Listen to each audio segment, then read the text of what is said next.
สวัสดีค่ะ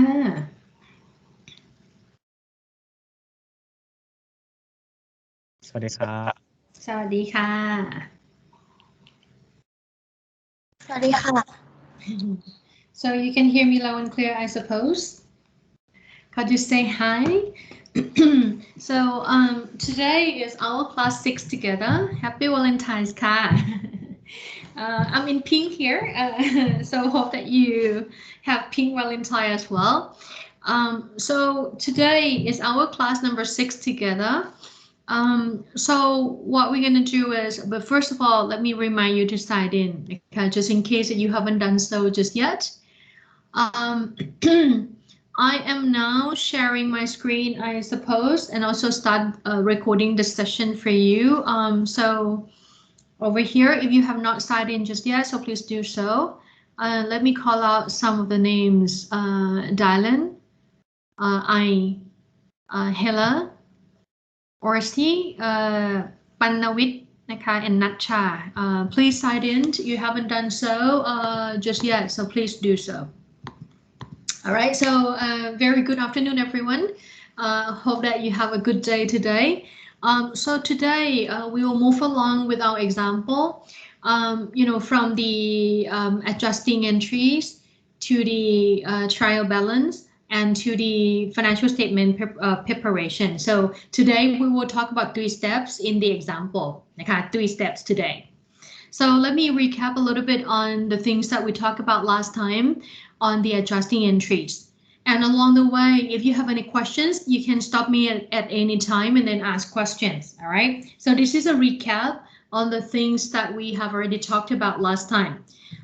So over here, at the end of the period, when I say end of period, it depends on how often you want to prepare the financial statements.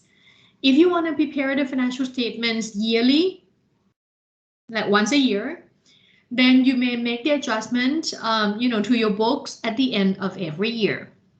But if you want to prepare the quarterly financial statements as well, in that situation, you may need to make the adjustment at the end of every quarter, right? And for big companies, right? Big companies, they may want to get the updated information throughout all the years. So they may prepare the financial statements monthly, right? For internal use, for internal decision-making process.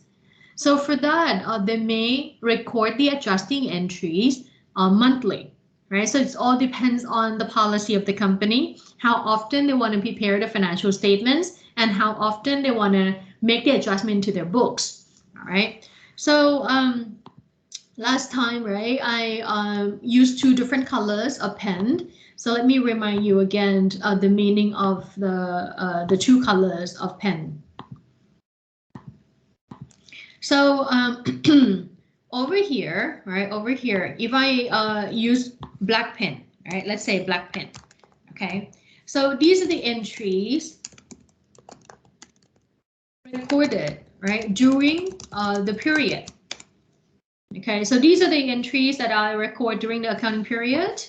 And then if I use blue pen, all right, blue pen. So these are the adjusting entries, entries recorded at period end. Okay, so why would I say period end? Okay, it depends on, as I said, how often you want to adjust your books. So when I say period end, it could be end of the year, end of the quarter, or end of the month, right? Depending on how often you want to prepare the financial statements. Okay, so it's going to be recorded at the end of the period, right? At the end of the period. Now, let me recap on the things that we talked about last time on this 4 different types of the adjusting entries. Okay, so for the first one is the deferred expense or prepaid. Deferred expense or prepaid, right? So what happened is, you pay for the expense in advance. Meaning that at the time that you pay cash, right? At the time that you pay cash, you have not received any benefits. You prepay for expense in advance. Okay, so at the time that you pay, then cash must be credited, right? Agree on that? Cash must be credited. And if you have not received any benefits, you have not, right, received the benefits, you will expect to get, right, the benefit later on, right? I'm sure. Otherwise, you wouldn't pay, right? So the reason that you pay is because you expect to get the benefit in the future. So how do we record that expected benefit?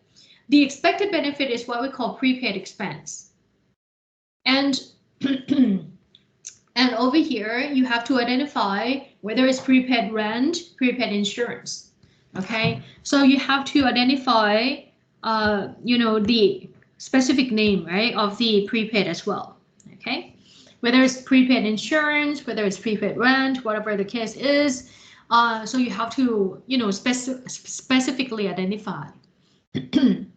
So that's the entry when you pay out cash in advance, right? This is when you pay out cash in advance. And then for this, later on, what happened is when time passes, what happened wouldn't be you would get the benefit, right? So if you get benefits, then the expense would be considered incurred, right? And over here, if the expense is considered incurred, then we have to record expense here, right? And again, you have to identify whether it's insurance expense, rent expense, or whatever, right? You have to be specific here. And if you have already received the benefit as expected, right? You expect to get the benefit, right? If you have already received the benefit as expected, then what you have to do is you have to clear, right, this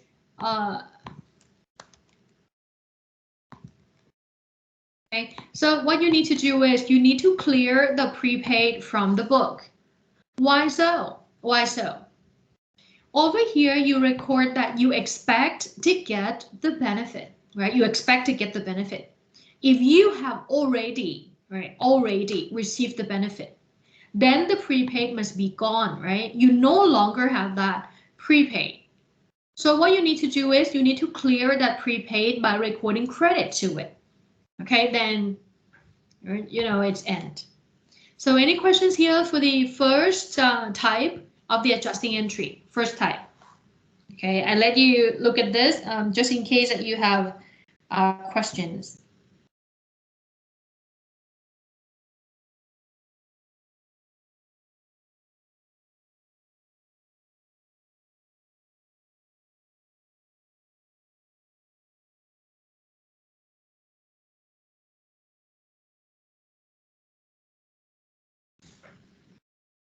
Do you have any questions there for the adjusting entries for the prepaid? Teacher, Yes, please. could you elaborate like the word incurred, like in a simple way? You receive the benefit. That's a simple way. Okay. Thank you,ค่ะ.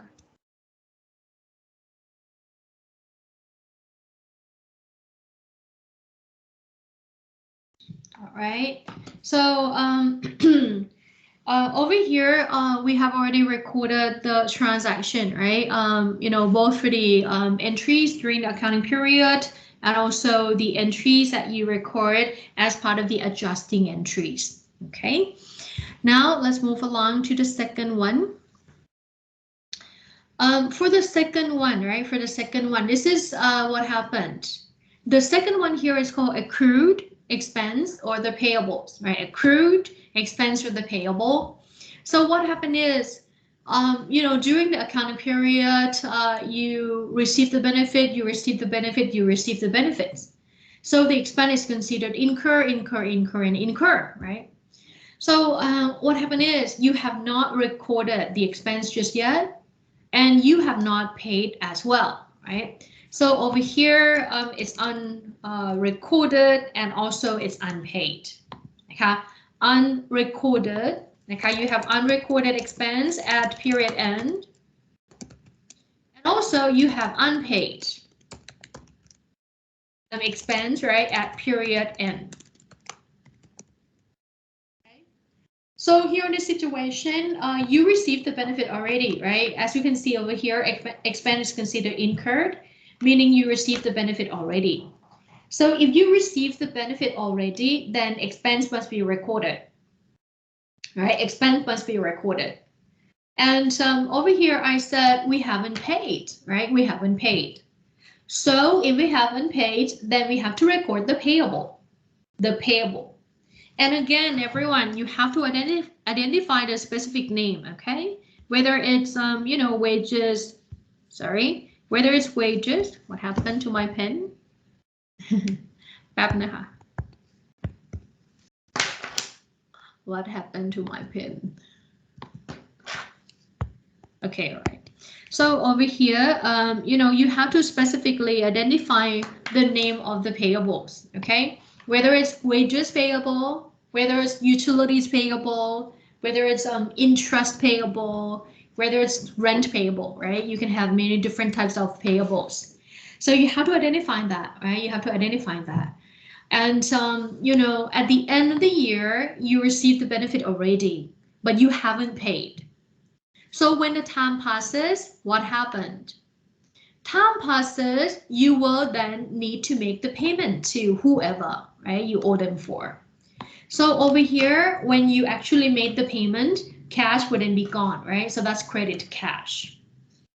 Then if you make the payment already, everyone, if you make the payment already, then you no longer owe, somebody else money.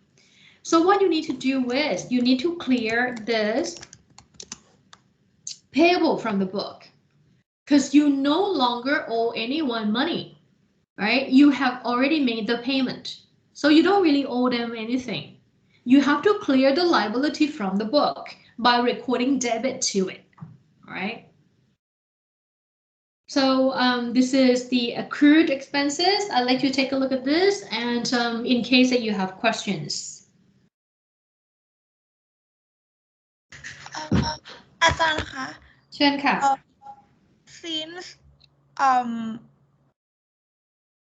since the adjusting entry have to be recorded at the period end, so but it happened first, so we don't have to record the second one. The second one here? Yeah. It will be recorded here when you pay.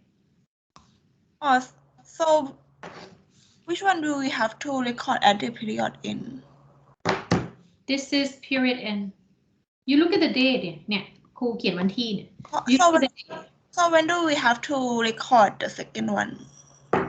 You look at the date here. I write down the date as well. It says here. Oh. Sunday later, whenever you pay. Thank you, ค่ะอาจารย์ So whenever you pay, you record that, right? Like for example, at the end of this year, let's say at the end of this year, you haven't paid for wages. Let's say for 10,000, all right?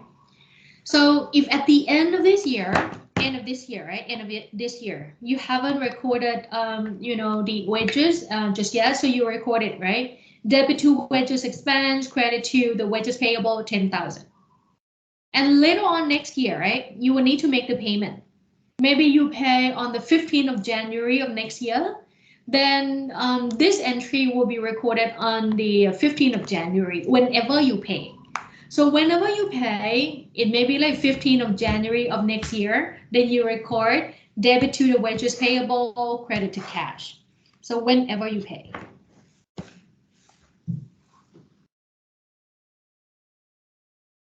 Okay, would that be clear? Clear ค่ะ Thank you ค่ะอาจารย์ All right, so this is when you pay, and this is at the end of the period. So you record the liability first, and then later on, next period, whenever you pay, you then record the payment. Okay, so it depends on when do you pay. Now for the second one, for the third one, all right, for the third one, what happened is you have here deferred revenues or the unearned revenues, right? You can use the term interchangeably. Deferred revenues, unearned revenues, same thing, right? They're both liabilities. So this is what happened. The company received the money up front, right? The company received the money upfront. So at the time that the company received the money, the debit would go to cash, right? Because we get money.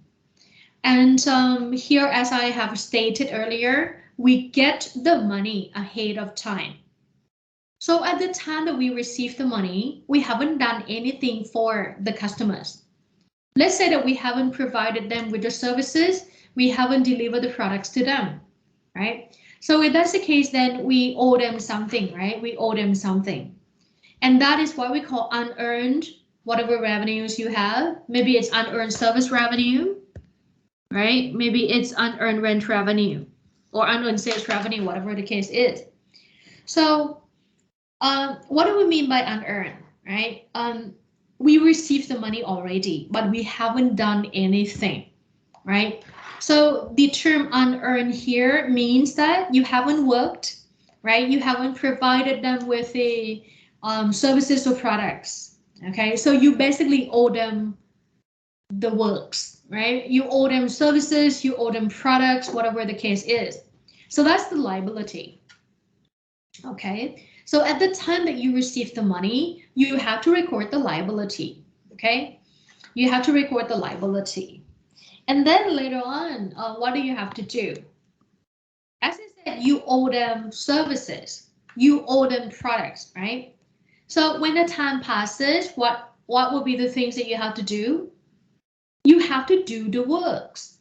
You have to provide them with the services, you have to deliver the products to them. So you have to provide them with the works, right, as promised in the customer contract. So everyone, if you do the work already, right, if you do the works already, then you can record the revenue. Okay, if you do the works already, then you have to record the revenue. Now, if you do the works already, do you still owe them anything? Right? You provide them with the works, you give the services, you give them the products. So you don't really owe them anything, right? So if that's the case, then the unearned revenue, which is part of the liability, must be cleared. Okay, so this must be clear because you no longer owe them anything. You do the works already as promised, right? You fulfill the obligation you have under the customer contract already, right? So this is when you have to clear the unearned revenue. Okay. So I need to I let you look at the I let you look at this, and then if you have questions, please.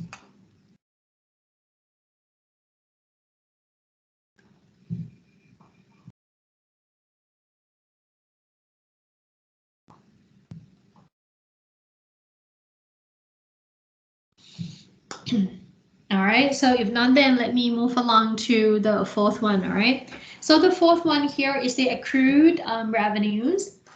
For the accrued revenues or the receivable, what happened is you earned that revenue already, right? You earned the revenue already. So what do we mean by that earned? What do we mean by earning that revenue? It means that we have performed the task already. We provide them with the services, we deliver the products to them already, let's say. So if that's the case, then the revenue must be recorded with credit, right? And over here, if you have not collected the money, right? If you have not collected the money, then you have to record here the receivable. So again, over here, right? You have to identify whether it's interest receivable, rent receivable, accounts receivable, whatever receivable that you may have. So you have to be specific there. Okay, so this is unrecorded expense, let's say. Okay, so this is unrecorded at the end of the period.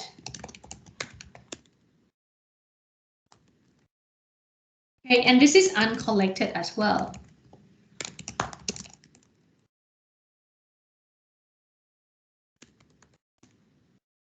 So you have unrecorded revenues and also you have uncollected receivable, right? So you have to record the entry here at the end of the period.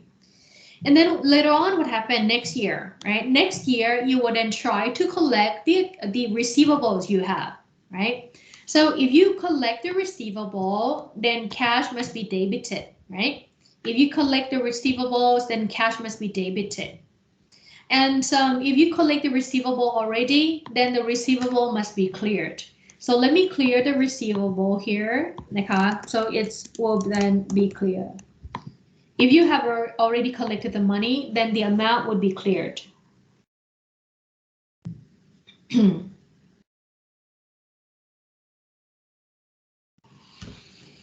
All right. So any questions on the fourth?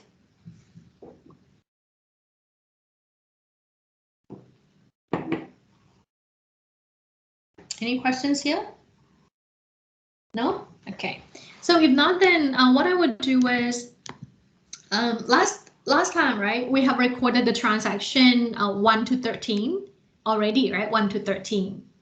Then for today, right? For today, I will record the adjusting entries for 14, 15, 16, 17, 18, 19, 20, and 21, right? So today we will record the adjusting entries, and there are 8 of them. 8 of them. So what I would do is I will explain you the situation, and then we will do the calculation together. So after we do the calculation, then I will show you the adjusting entries. For the adjusting entries, I will let you take the note when I finish up with all the 8, adjusting entries, so that I can give you more time for all, 8 entries recording.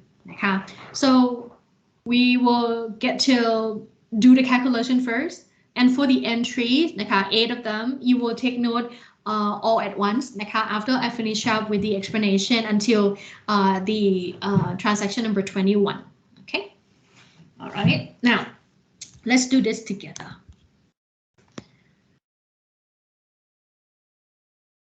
So, on the screen, you get to see the transaction number 14. Let's read this together. But before that, the company, record the adjusting entries at the end of the year. So it's going to be recorded once a year. All right, keep that in mind. Now let's read the transaction number 14 together. Here it said that the company recorded the accrued interest on the bank loan, right? Accrued interest on the bank loan. This is actually related, link back to, right, transaction number 2.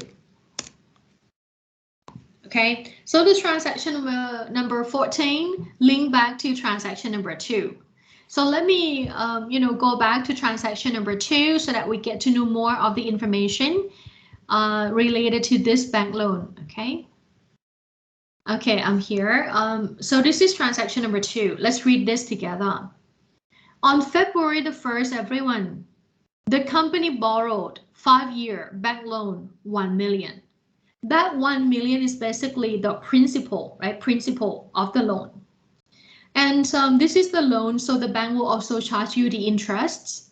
According to the information given here, the interest rate is for 6% per year, right? 6% per year. And the interest here will be payable every January 31st, meaning it will be payable once a year on Jan the 31st, Jan the 31st, and Jan the 31st. All right, so that's the information given here. You know the principal, you know the interest, you know when to pay, you know when did you borrow, right, from this information given. So any questions here for the transaction number 2? Okay, if not, then hope that you understand the transaction number 2, and then we can take the information given and then do the calculation for the interest. All right. So the principal amount is, everyone, the principal amount is 1 million. Okay, 1 million. And the interest rate per year is 6%. Okay, per year is 6%. And then over here, you have to take into account the fraction of time in a year. So what is this 11 over 12? You start borrowing money, right? You start borrowing money on Feb the 1st, and then you keep on using that money until December 31st. Okay, So Feb the 1st, the day that you borrowed, up until the end of the year that we are at now. So time has passed already for 11 months out of the 12 months, right? 11 months. So this 6% is per 1 year, 1 year. But you only borrow 11 months, right? Not just 1 year just yet, right?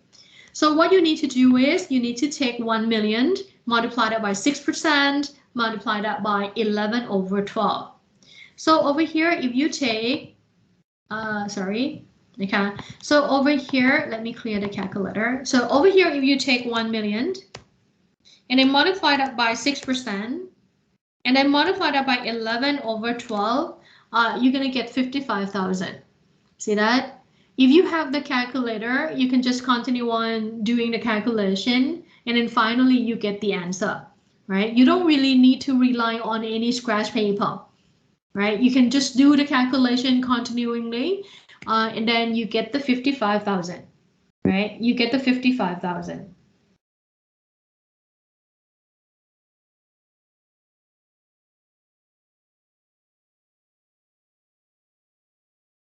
Okay, so you get it, from just, the simple calculator.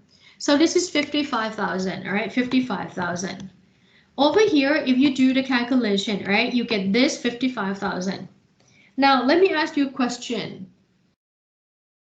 Here in this case, right, here in this case, you haven't paid for this money, right, I mean, for this interest. You haven't made the payment for this 55,000 baht interest. So my question to you is, have you incurred the interest expense already, or have you not? Have you incurred the interest expense already, or have you not? What do you think? Have you or have you not?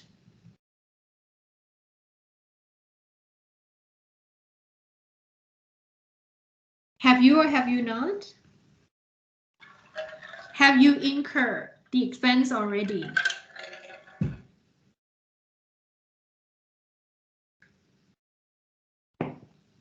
Is this incurred? What do you think?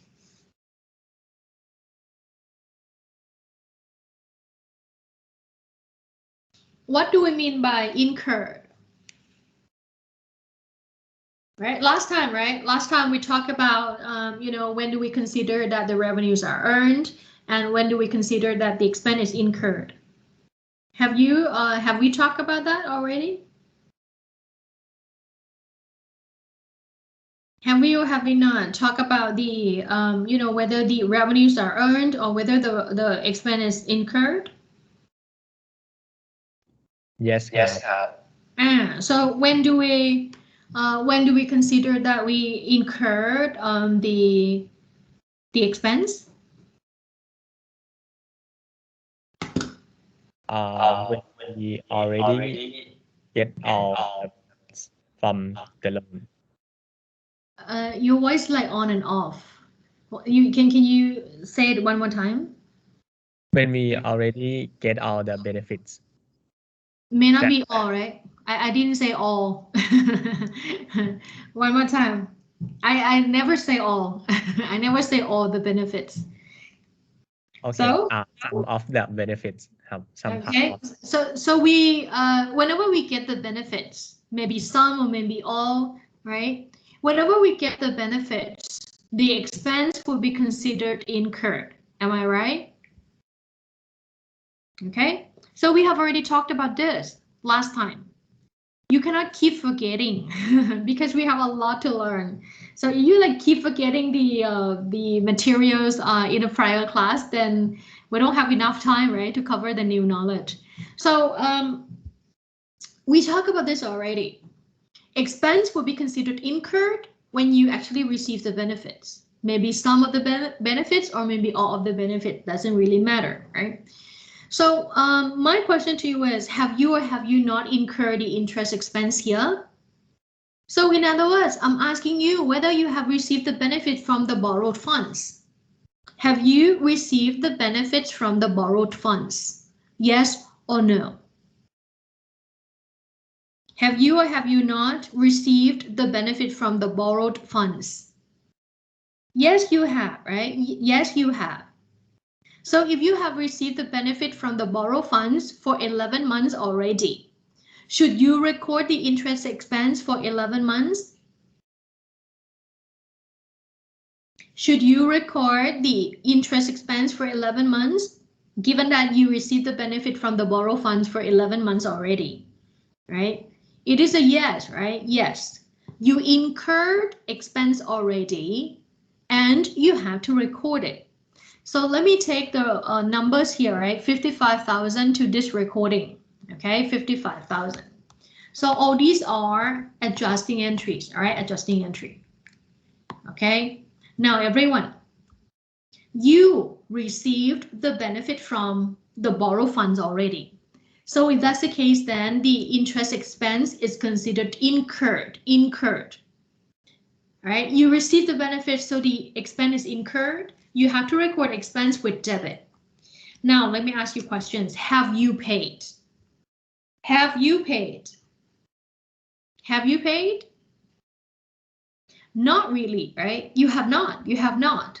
So if you have not paid, the credit would not go to cash, right? Because you haven't paid. So if you have not paid, how should you record credit? Any suggestions of what should I record on the credit side? If you have not paid, how should I record, the credit? All right, thank you, Helen. So the credit here would go to the interest payable, right? The credit here would go to the interest payable. Very good, Helen. You got that right. So over here, right, you have to record debit to the interest expense because you received the benefit from the borrow funds already.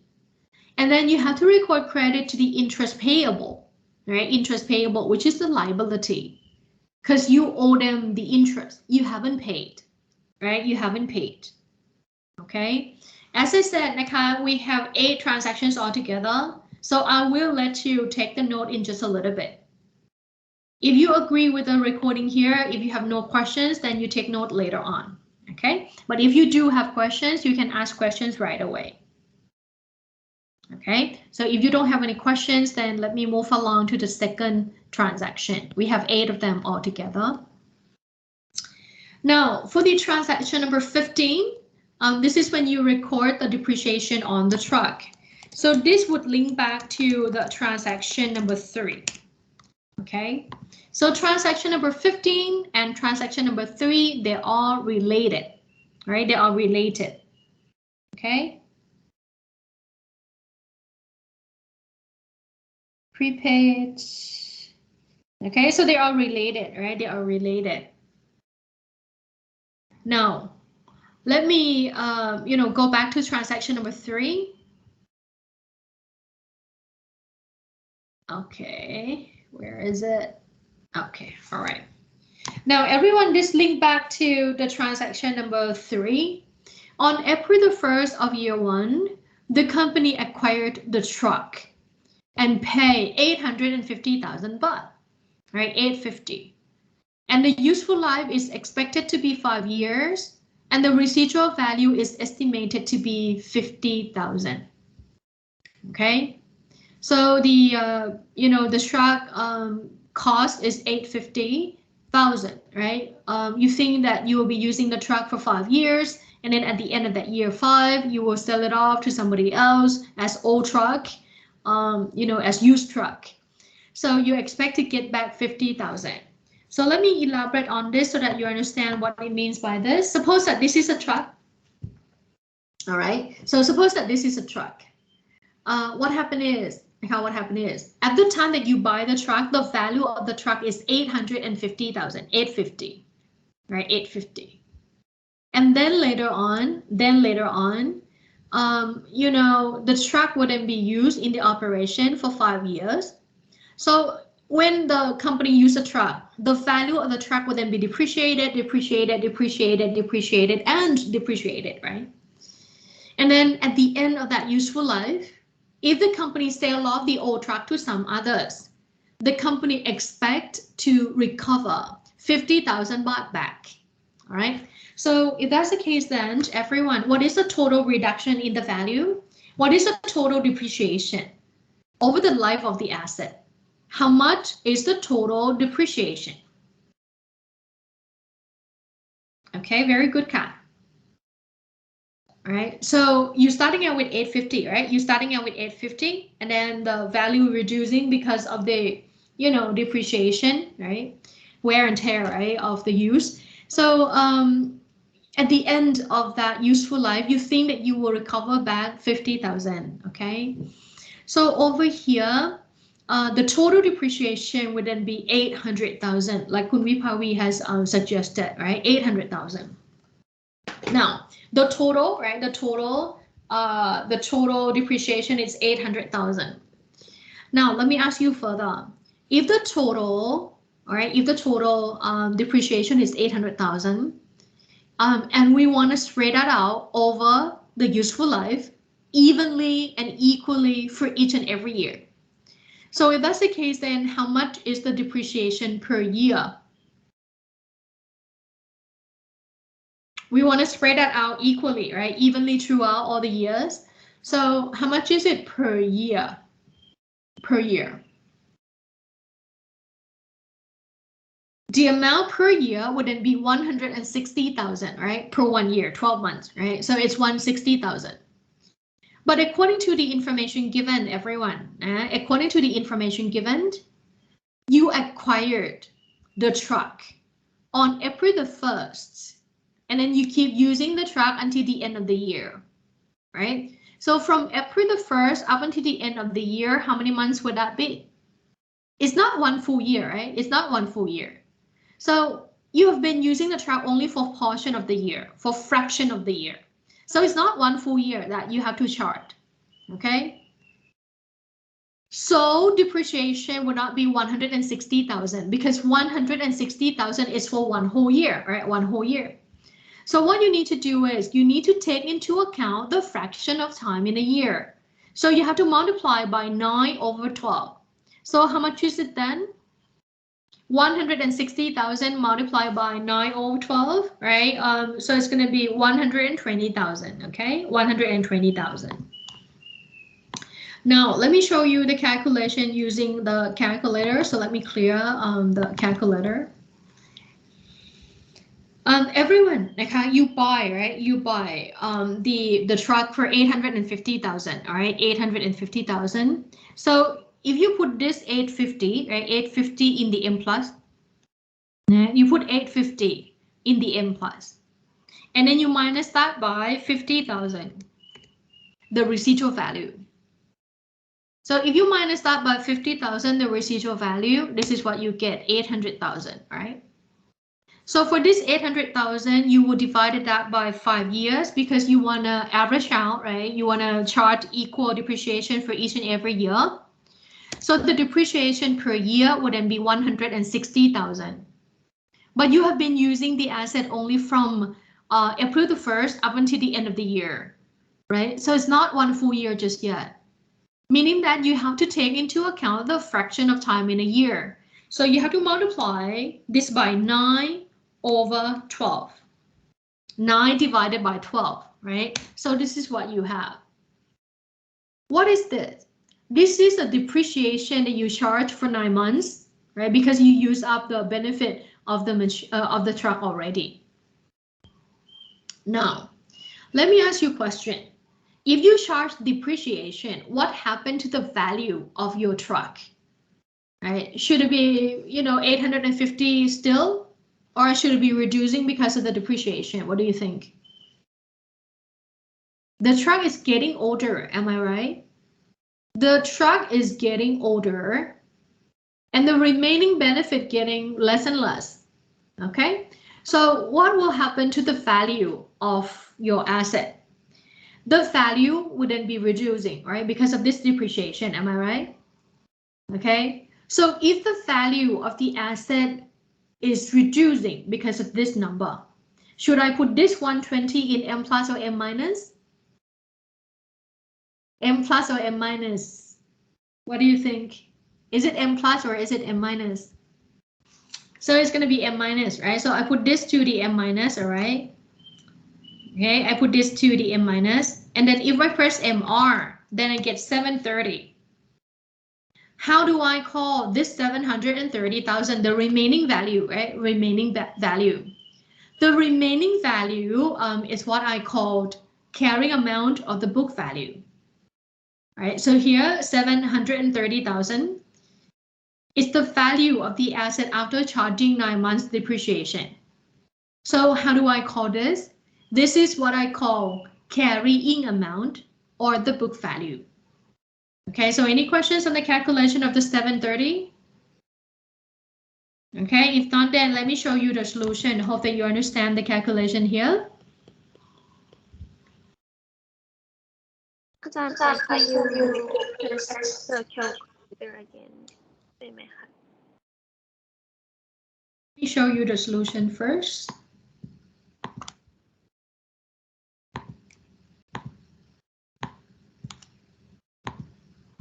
All right, so over here, if I clear the calculator, okay, so if I clear the calculator, this is what I have. Okay, so I put in 850,000, which is the cost of the asset that I buy, into the M plus. And then I take out 50,000, the residual value, so that I know the total depreciation. It's 800,000.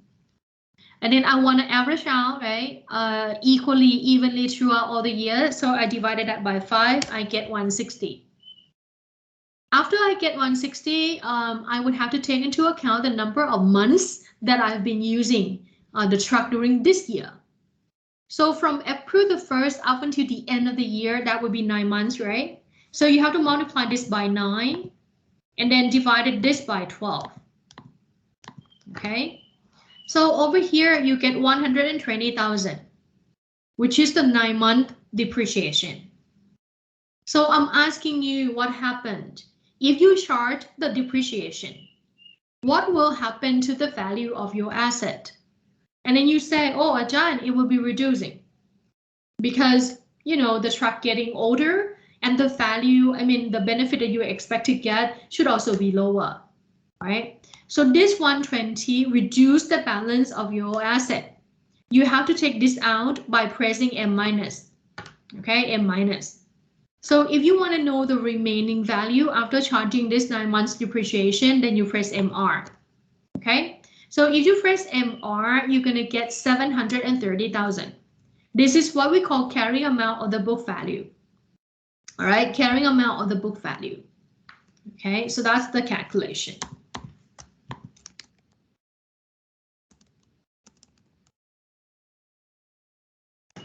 Okay, so for the 9 months, right, it is from April the 1st up until December 31st. April the 1st up until December 31st.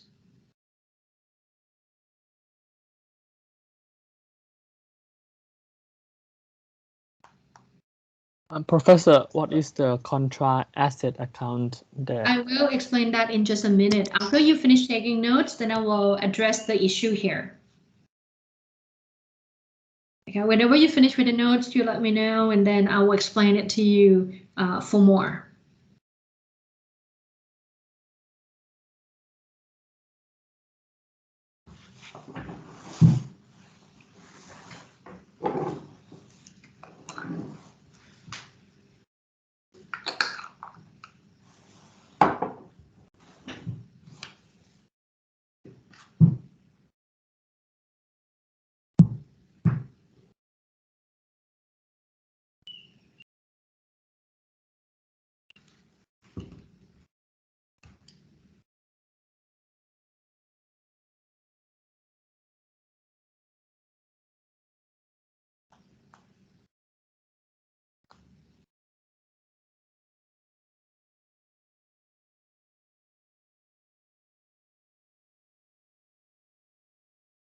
Finish ครับ Okay, all right. So here, let me explain this to you, right? Let me explain this to you. Over here, when you charge the depreciation, what happened is, all right? So when you charge the depreciation, what happened is, you know, the value of your asset, the carrying amount, all right, will be reducing because this will be subtracted, right? This will be taken out from the asset cost. This accumulated depreciation, right? This accumulated depreciation is a contra asset account. So what does it mean by the term contra? Contra means subtract, right? Contra means subtract. So as you can see over here, right? You subtracted out, right? You subtracted out the amount, right? So contra means subtract. So the more accumulated depreciation you have, the less carrying amount will be, right? The more accumulated depreciation you have, the less carrying amount will be, because you subtract that out, right? To do the calculation for the carrying amount.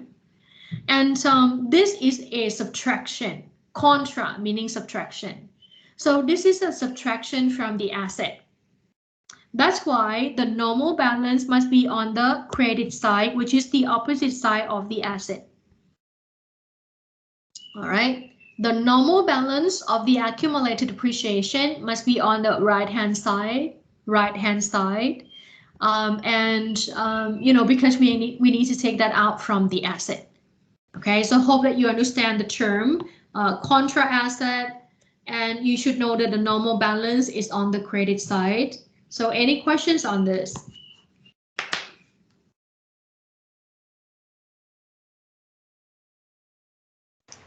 อาจารย์คะ Yes. more depreciation equal less what นะคะ Less carrying amount. โอเคขอบคุณค่ะ All right. So over here, you have to understand the concept that if you make use, right? If you make use of the asset, right? What will be the impact on the asset value? Suppose that you buy the truck, right? And then you use the truck. So the truck getting older and older, right? Meaning that you expect to get less and less benefit in the future. Am I right? So we expect to get less benefit from the truck. So what I need to do is I need to determine the remaining value of the truck. And in accounting, we call this as carrying amount, right? Or the book value. They are just the same, okay? So carrying amount or book value, same thing. These are the terms that you can use interchangeably. Book value, carrying amount, same thing, all right? So how do we do the calculation there? It would be from the cost, which is 850,000, the amount that you buy, right? And then subtract the amount of the accumulated depreciation that you charge when when you use the truck. So the more accumulated depreciation you have, the less carrying amount will be, all right? So that's the reason why we call the accumulated depreciation as a contra asset. So what do we mean by the term contra? Contra means subtract.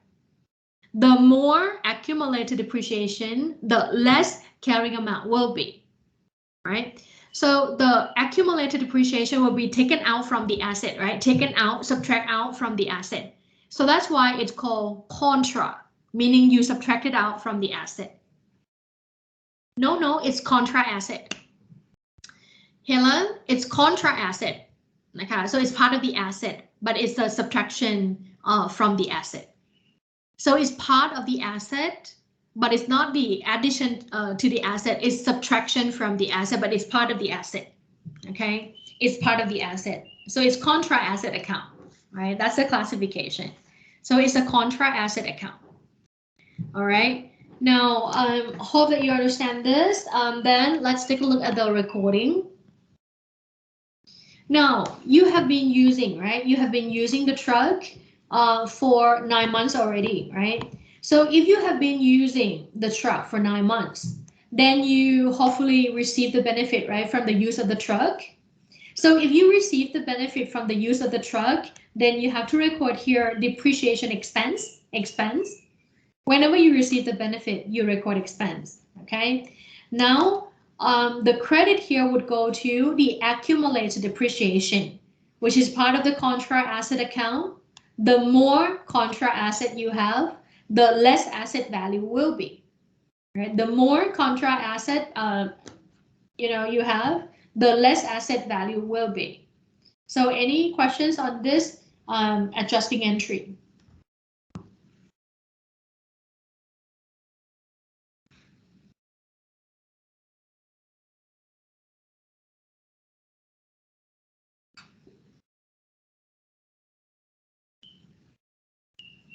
All right, so if you don't have any questions, then let me move along to the next transaction. So the next transaction is the transaction number 16, which is linked back to transaction this one number 9. So transaction 16 linked back to transaction 9. Right, transaction 16 linked back to transaction 9. All right, now we have to go back to transaction number 9 so that we get to know more of this information, right?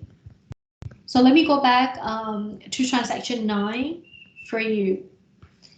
So it's here, right? It's here. So here is that on July the 1st of this year, right? Year 1. The company paid for the 1-year insurance coverage for $24,000 everyone. This $24,000 is for 12-month protection. Am I right? $24,000 is for 12 months protection. So if you were to do the calculation, it's going to be $2,000 a month. Am I right? $24,000 is for 12 months. So 1 month would then be $2,000, right? $2,000 per month. Okay, $2,000 per month. Now, you receive the protection, right, from the day that you pay. So that is on July the 1st, right? That is on July the 1st. Okay, July the 1st.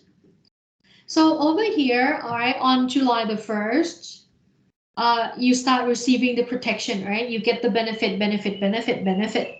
So my question to you is, from July the 1st up until the end of the year, how many months would that be? You start receiving the protection, right, from July the 1st on. So my question is, how many months would that be up until the end of the month? It would be six months, right? 6 months. So if that's the case, then it's $2,000 a month, right? $2,000 a month. So if it's 6 months, how much would that be? For the expense that you have to record.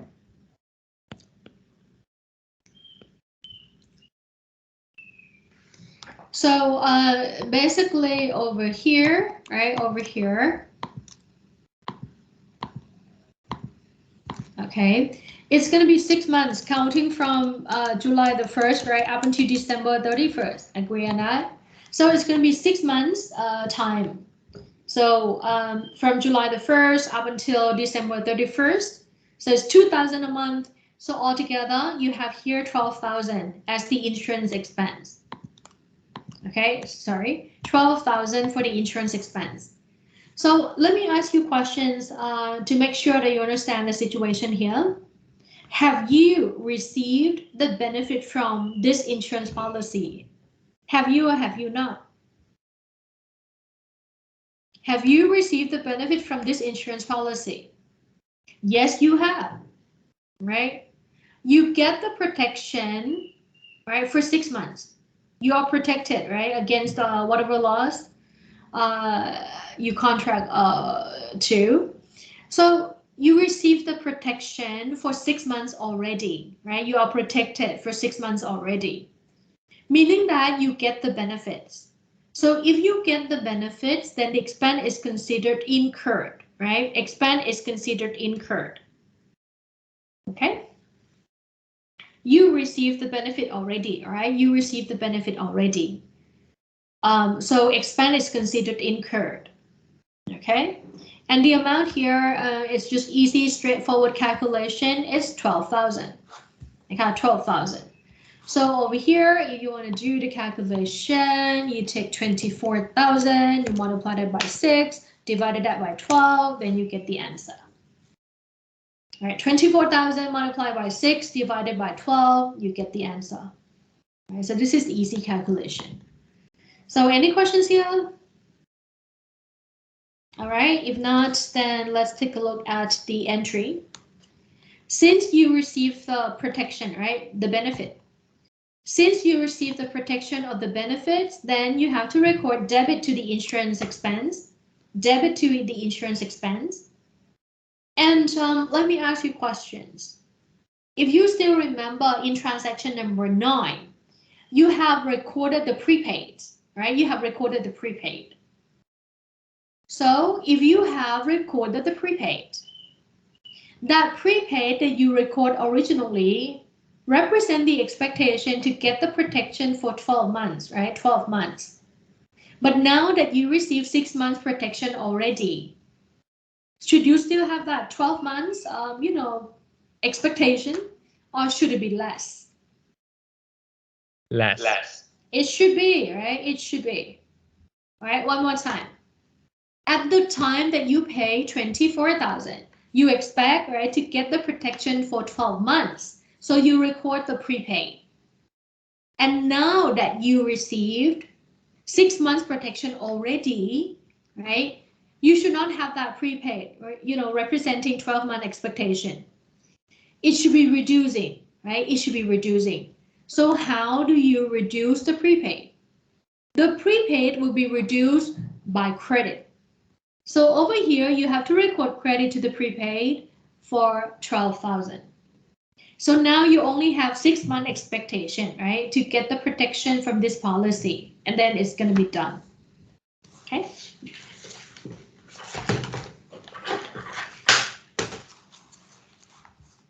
So do you have any questions here?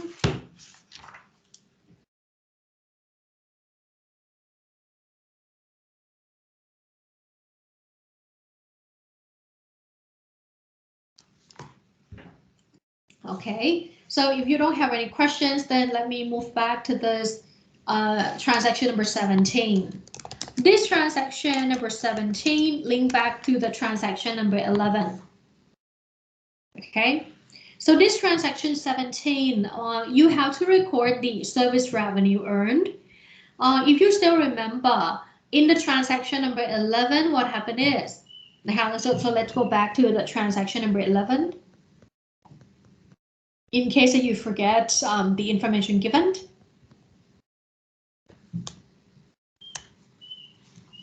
So if you look at the transaction 11 that we have recorded last time, on October the 1st, what happened is the company received the money for 60,000 in advance. At the time that the company received the money, the company has not provided any services. Okay. So, from that October the 1st on, the company will need to record the, the company will need to record the, unearned revenue, right? Unearned revenue, because the company will need to fulfill that obligation by providing the services for the next 6 months. Okay. So if you were to do the calculation, everyone, this 60,000 is for 6 months, right? 60,000 is for 6 months. So how much is it per month then? It's going to be 10,000 baht per month, right? 10,000 baht per month. So over here, you start providing the services from October 1st onwards. So you have already provided the service for October, for November, and for December, right? October, November, December. So all together over here, right? All together over here, you have already provided the services for 3 months, right? 3 months. Okay. So now let's do the calculation for the 3 months revenue, right? 3 months revenue. Okay, it's here, right? 3 months revenue. So over here, you're gonna take on the 60,000, all right? You're gonna take the 60,000 here, all right? And then multiply it by 3/6. Now this is from October the 1st, right? Up until December, right? 31st. So that's 3 months, like how altogether 3 months. Okay, thank you, Hela. So over here, you help me with the calculation, right? And then you get 30,000. This 30,000 is a service revenue that you earned because you have already provided them with the services for 3 months, right? You provided them already with the services for 3 months. All right, do you agree with the 30,000 here, or do you have any questions?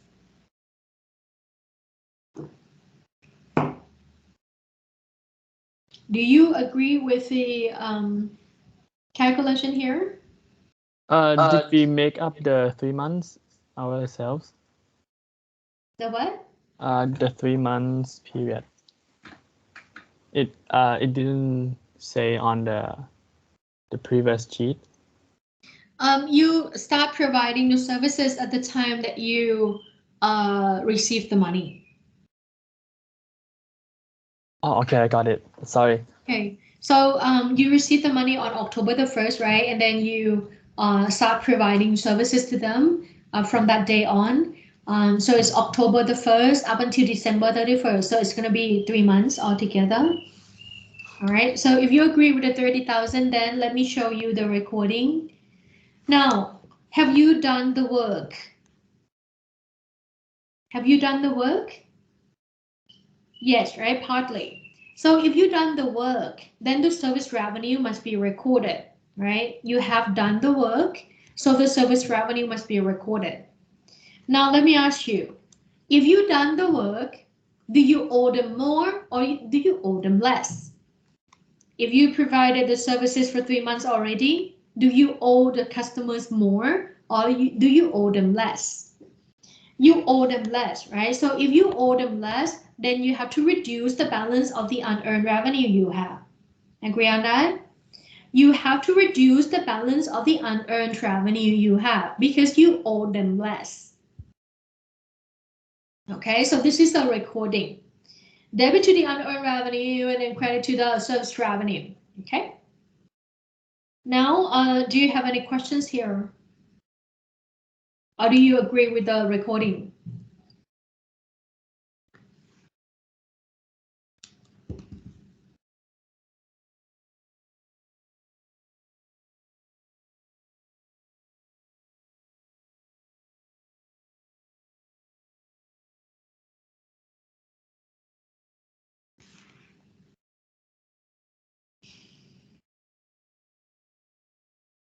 agree ครับ Okay, นะคะso if you don't have any questions, then let me move back to this information given, and then I will let you take the note in just a little bit, don't worry.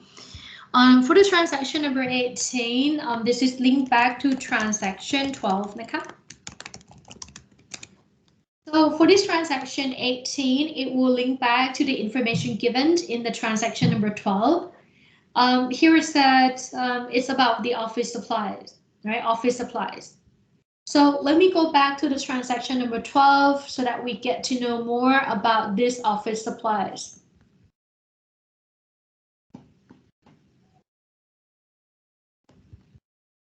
Okay, all right. So over here on November the 18th, right? Over here on November the 18th, the company purchased office supplies for 30,000 baht cash. Okay. So we buy the office supplies. Okay, we buy the office supplies for 30,000, right? 30,000.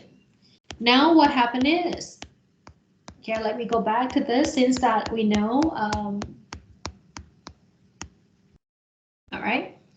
So from that transaction number 12, what we know is we buy 30,000 baht in the supplies, right? We buy. Okay, we buy 30,000 baht in the supplies. Now, do we have anything at the beginning? Here in this case, we don't. Why?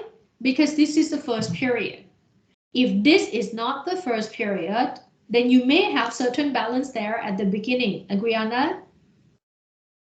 Okay. So just that for our example at hand, it's the first year, right, of the operation.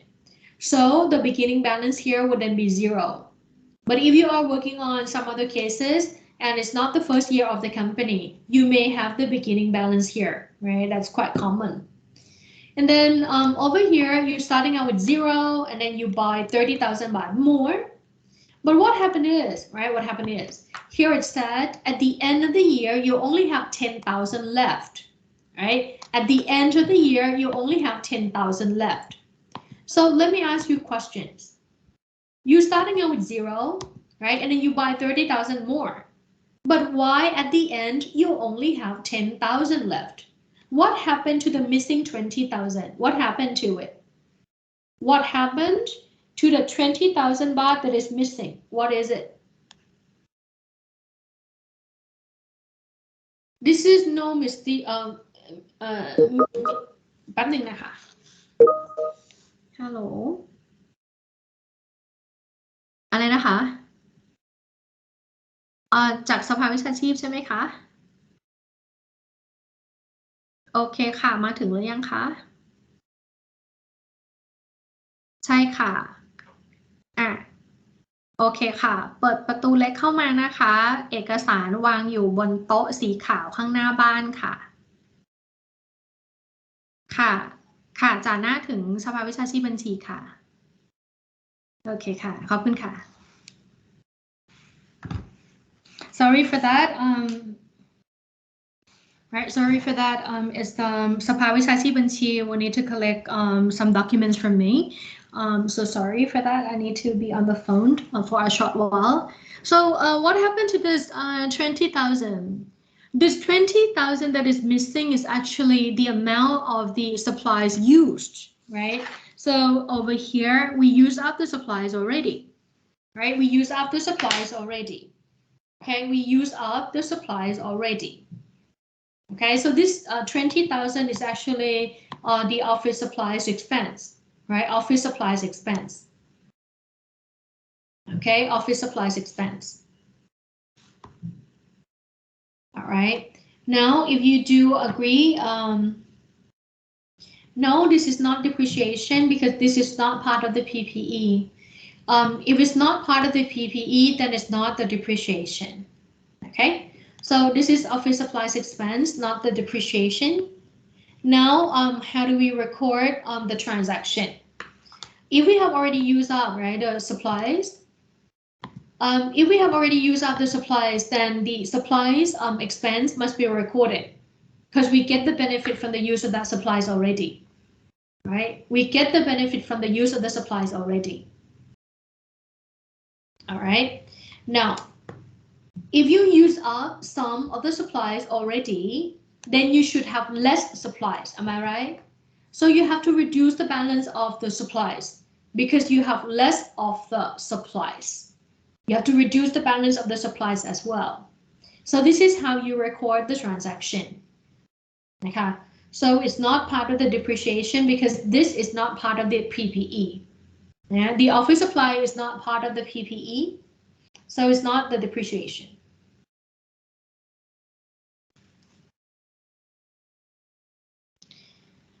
For the PPE, everyone, it has to be long life, right? If you remember, you know, the discussions that we have on the first few classes on the depreciation and amortization, right? I talk about the PPE and then I said that it has to be, I mean, the life must be longer than a year, if you still remember that. So it has to be long life asset, right? But for here, office supplies is like paper, paper clip, pen, pencil. It's not long life. So this is not part of the PPE. So the expense charge would not be called depreciation. Okay, thank you. All right, thank you. That's correct. So for this, okay, thank you, Kun Panawit for recap. So the office supplies here, the life is not that long. So it is not part of the PPE. So the expense associated would not then be called depreciation. Yes, the concept will be just the same. Yes, you can say that. Yes. Okay, very true. Very true. Okay, so the concept is the same. Yes. Okay, you have correct understanding there. Just that you have to use a proper name. Just that, but same concept applied. That is correct. Okay, that is correct. Very good, Kat. All right, so hope that you understand this, and then we can move along to the transaction number 19. For the transaction number 19, the company has incurred but unpaid utilities for 5,000. So this one is actually easy because you don't have to do any calculation. You basically are given with the numbers, right? You are given with the numbers. So over here you have the unpaid, unrecorded, but incurred utility expense. All right, it's 5,000. So what do we mean by this? Let me elaborate on this. It's just like you have used up the electricity, water, and phone already. Right? You use the electricity already, you use the water already, you use the phone already. And it's 5,000. But the issue is you haven't paid. It's unpaid, right? Meaning you haven't paid. So everyone, if you haven't paid, how should you record the transaction? Okay, so can anyone help me with this entry? I'm sure that you can do it now. You received the benefit from the utilities already. So expense is considered incurred, but you haven't paid. So you owe somebody else money. Can anyone give me, can anyone help me with the recording here? What should I record on the debit? What should I record on the credit? Okay. คุณธนกร full name ดิ full name ดิ You have to say the whole thing, not just payable. Okay, say the whole thing, all right? To get full points, you have to say the whole thing. All right. So over here, how do you record? You have to record debit to the utilities expense because you use up the benefit from the electricity, water, and phone already. And then for the credit, right? For the credit, it's the utilities payable, right? Utilities payable.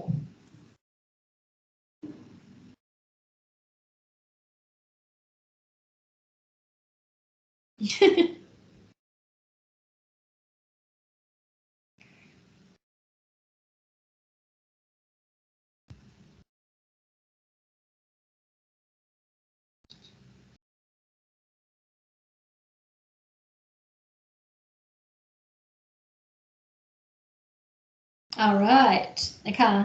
So I'll let you take a note in just a little bit as I promised.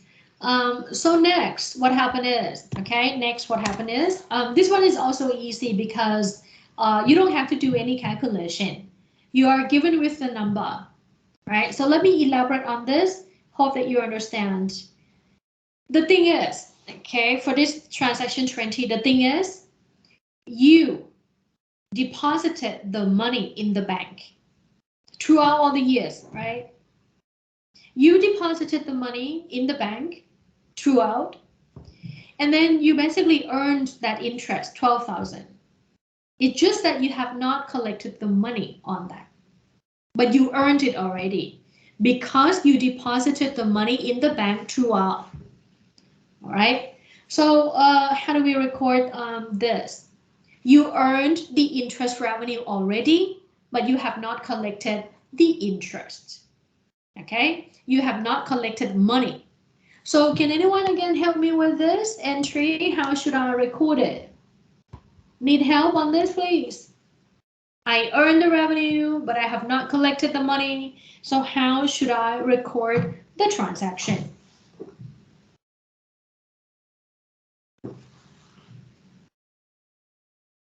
Need help, need help.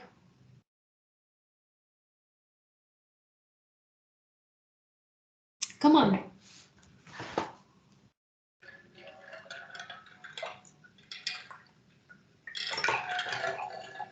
Debit for interest receivable Okay, and then credit?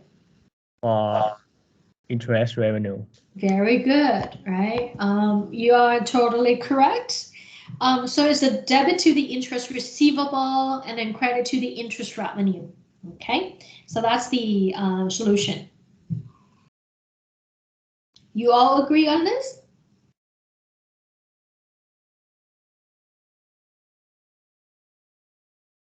Okay, so hope that you agree.นะคะ? Hope that you agree. All right. So if yes, then one last transaction, then I'll let you take the note as I promised. So one last transaction. This is to calculate and to record the income tax, right? So for the income tax, you have to first determine the revenue. Okay, so you have to find the revenue first. How much is the revenue? right? How much is the revenue?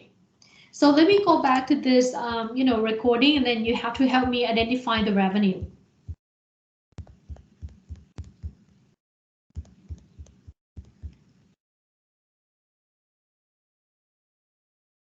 All right.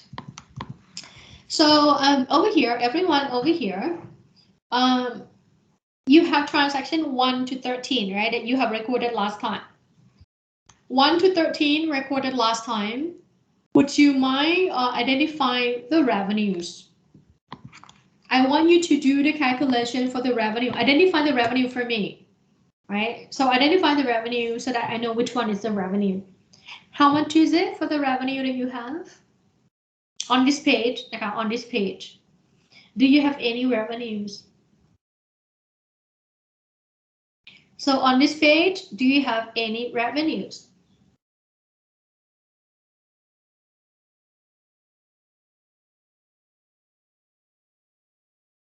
Tilak, transaction number 1 to 13, do you have any revenues?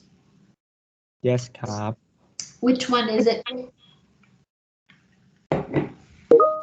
Is sales revenue there? It's here, right? So you have 850,000. So what I would do is I would take 850 to the calculator. Okay, so I have this 850 to the calculator. That would be all, right? That would be all. Okay, so let me take this 850 to my calculator, and then let me move along to the entries that we have recorded today. Okay, so for the entries that we have recorded today, would you be able to identify more of the revenues from here? Do we have any more revenues?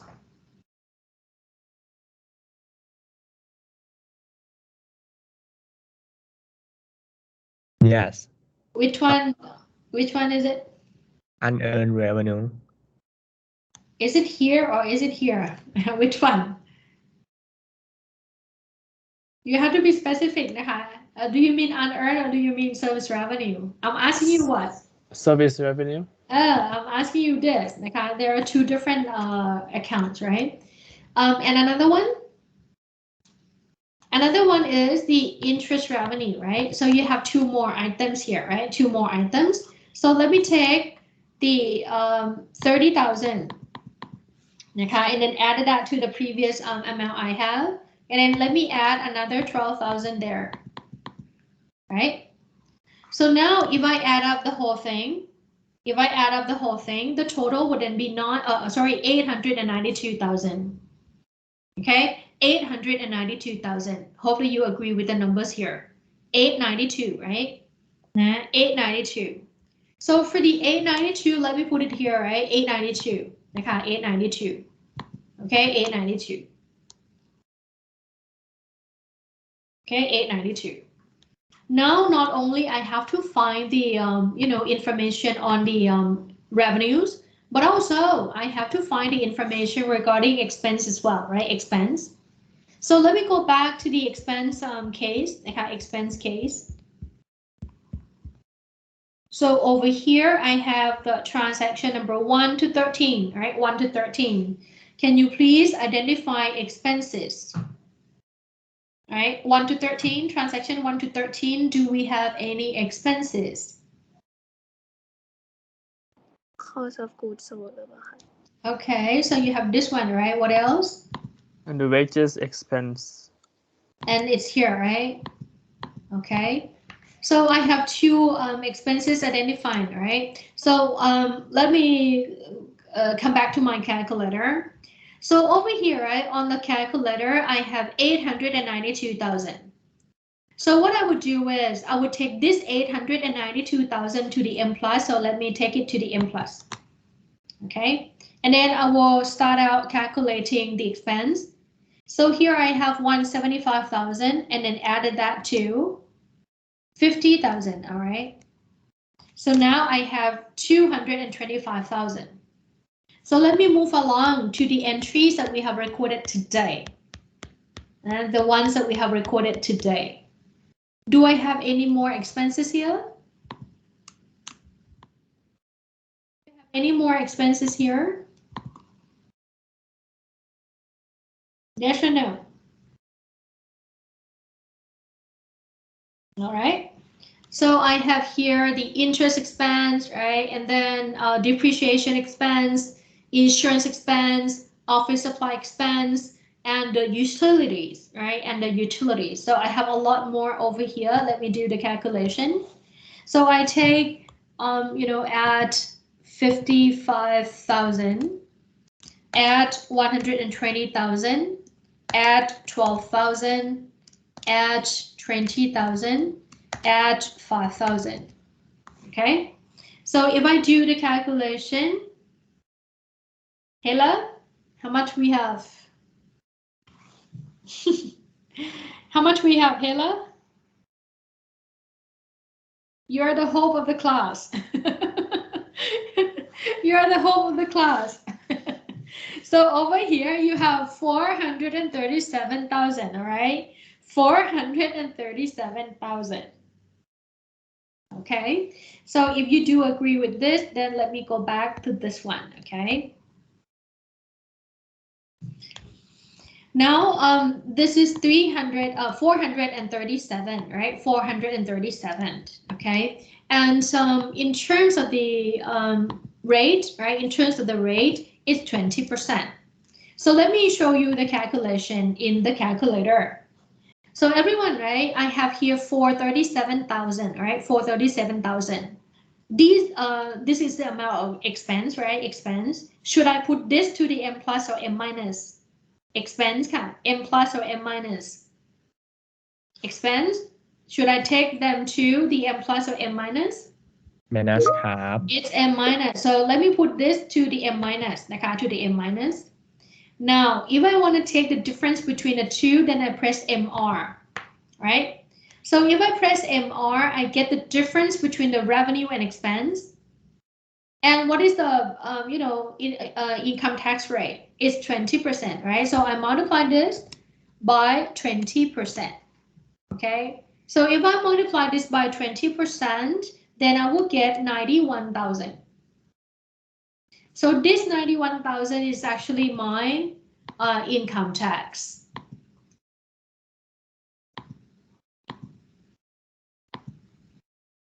All right, so that's how I do the calculation using the M function. So I don't have to rely on any, scratch paper, right? As you can see. All right, I just use my calculator on the screen and then I'm done with the calculation. Easy, real quick. See? Okay, I don't have to write anything down at all. Okay, I can just do the calculation using the tools I have, and that is the basic calculator.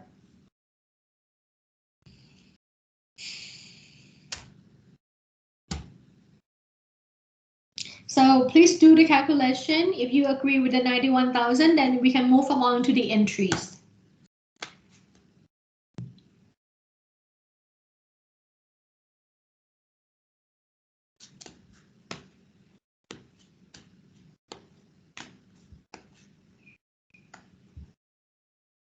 Okay, so 91,000, okay, huh? Everyone? Okay, so if you understand that 91,000, how do we get that? Then I can then show you this entry. Okay, don't forget, for the 91,000, it is also an expense. It is also an expense. But it will be calculated last. Okay. So these are, adjusting entries. Okay, so now I will let you take the note. So please do the following.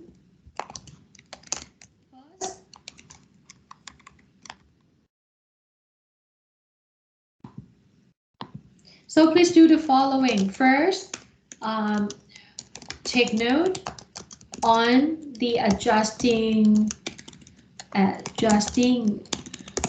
entries.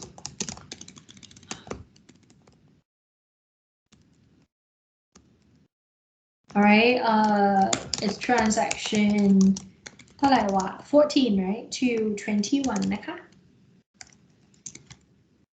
So you take the note on the adjusting entries for transaction 14 to 21 and then post transaction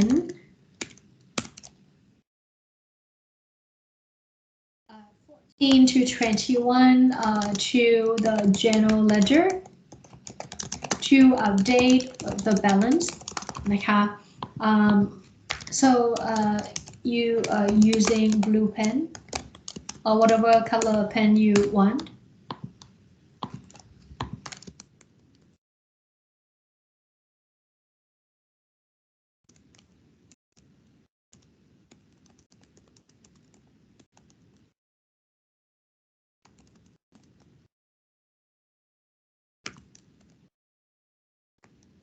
Okay, right, so please do the following. You take the notes here, right? So I am now using blue pen for all these adjusting entries, and then you post the transaction to the ledger using blue pen as well, and then you take the break after that. But let me show you how to do the posting, okay? How to do the posting so that you know what to do. Now let me show you the example. So over here, let's say that I am here at the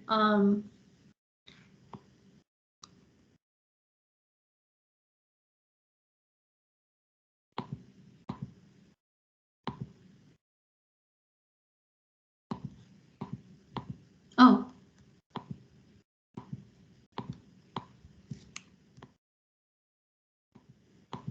Okay, so over here, if I use different color of pen, okay? So over here, if I use different color of pen, then I can see clearly that the inventory is not affected by the adjusting entry in any way. No effect. But for the prepaid, this is affected, right, by the adjusting entry. I can see clearly because I use different colors of pen, right? So I can tell, specifically which are the accounts that are affected by the adjusting entries, which are not, all right? So please use different colors of pen if you can, okay? So that you can see clearly which are the accounts that are affected by the adjusting process, which are not, all right? So hopefully you understand what I want you to do. Now I will give you the time then.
All right, so hopefully you are back from the break already. So we will continue on from what we have left off here. Okay, so let me go back to the account balances in a general ledger. So hopefully you have already posted all the transactions. So what I want you to do is when I type in the account number, right? Let's say that I type in 101, which is the account number. So you look at this account, right? You look at this account and you see that there's no impact from the adjusting entries on this particular account. Then you're going to say same, meaning that the balance will be the same as before. You don't have to recalculate. So the balance will be just the same as what you have calculated earlier. So there's no need for us to do the calculation here, right? So for the account 101, the balance will be just the very same. Okay. How about the 102? Everyone 102. Okay, 102. 102, the amount will be same or different. If it's different, then you have to give me the amount together with whether it's debit or credit, right? But if it's just the same, then you don't have to say anything other than same. Okay. Now for the account number, let me update.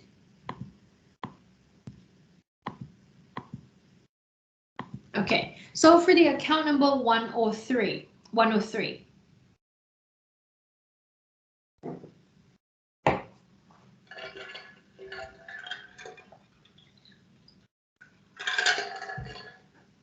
The account number 103, would it be just the same or would it be different? If it's different, then you have to type in the amount and also identify whether it's debit or credit.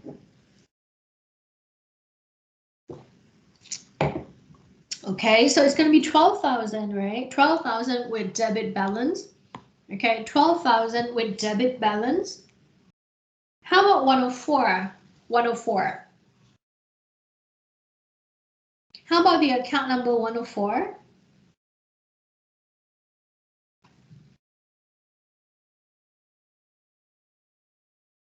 Okay, so the account number 104 would be just the same, right? Just the same.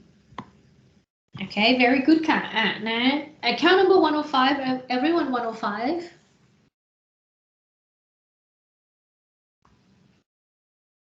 Okay, the account number 105, please.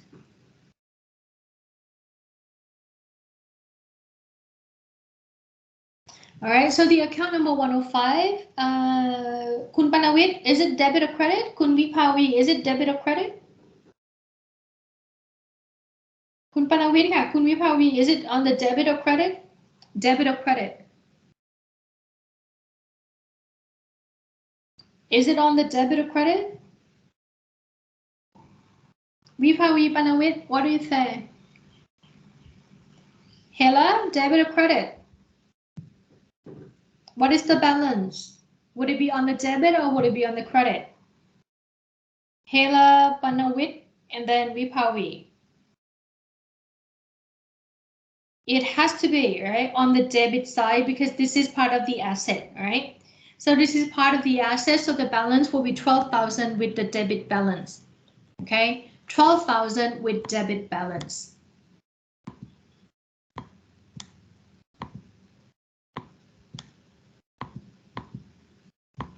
All right, so now the account number 106, 106.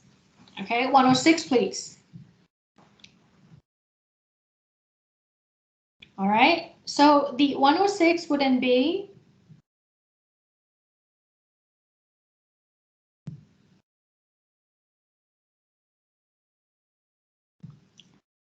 the account number 106, come on.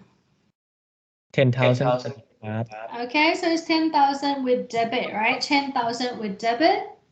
And how about 107? Account 107.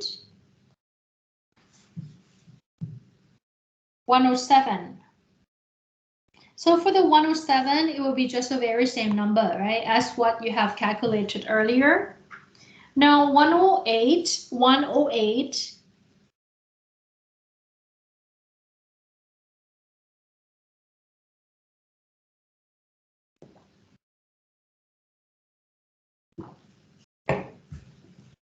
108. So 108, it's 120,000 with the credit balance, right? With credit balance. All right. Now 201, all right? 201. So I want to know the 201, please. 201.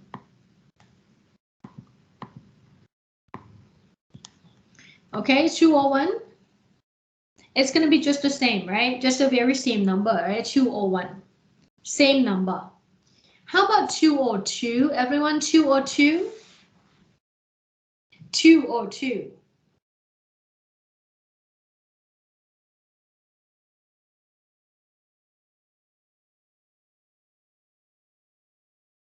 Okay, so for the 202 is 55,000 with credit, right? 55,000 with credit. How about 203? Right, 203. Okay, 203.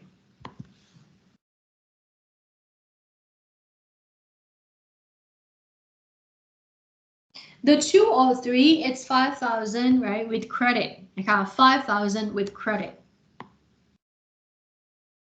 And then how about 204?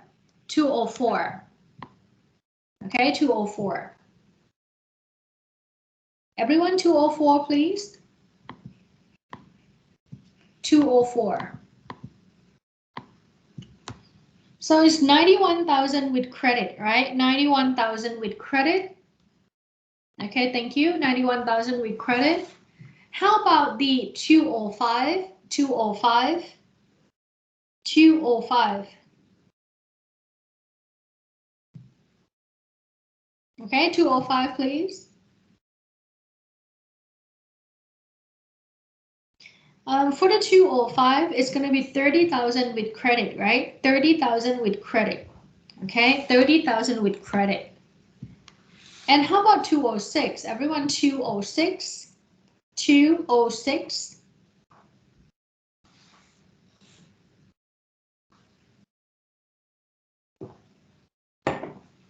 So for the 206, it's going to be just a very same, right? Same number, all right? 206, same number.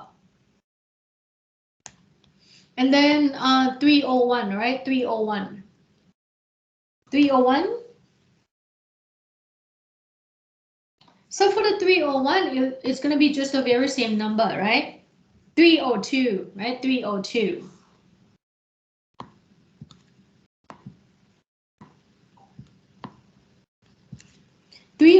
is going to be just a very same, right? Just a very same. How about 303? 303. 303 is going to be just the same as well, right? Same as well. 304. 304.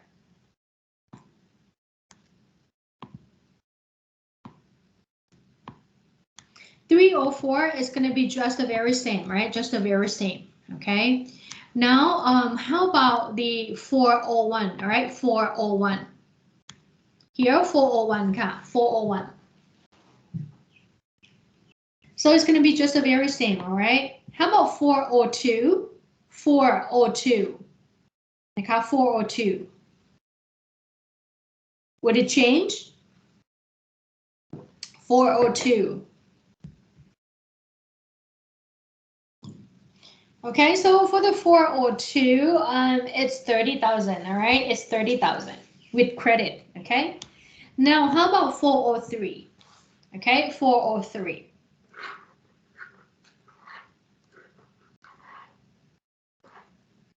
So 403, please. Okay, all right, so it's going to be 12,000 with credit, all right? 12,000 with credit. Okay, 12,000 with credit. Now for the 501, all right, 501. Everyone, 501, please. Okay, 501. So it's going to be just the same, right? How about 502, right? 502. 502, please. So 502 would be just the very same number as well, right? 502, okay? So 501, same, 502, same. Now comes to the 503. 503.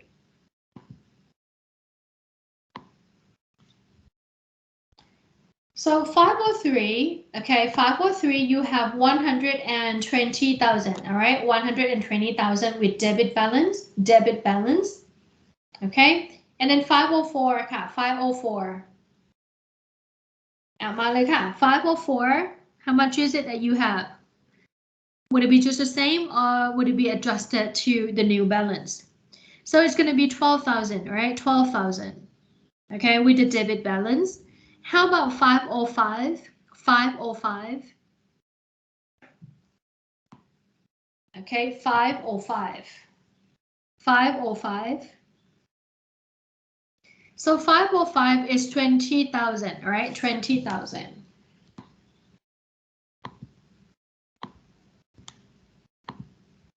Now 546, please. 546. Okay, 546, please.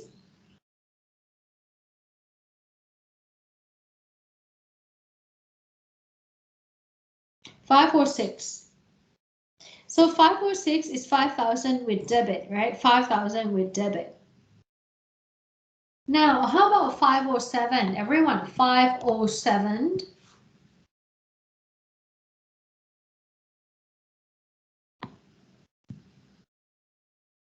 So 507 is 55,000, all right? 55,000. Agree on that? 55,000. And then lastly, the 508. I got 508. How much is it?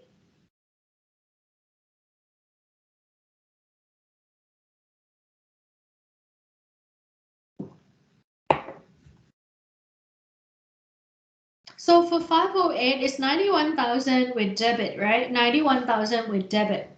Okay. Now, what I will do is I would take all these balances to the trial balance. All right. So I would take all these balances to the trial balance.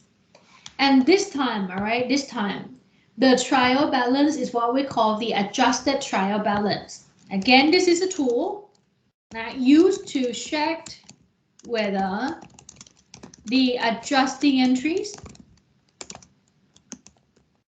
are recorded and posted correctly or not.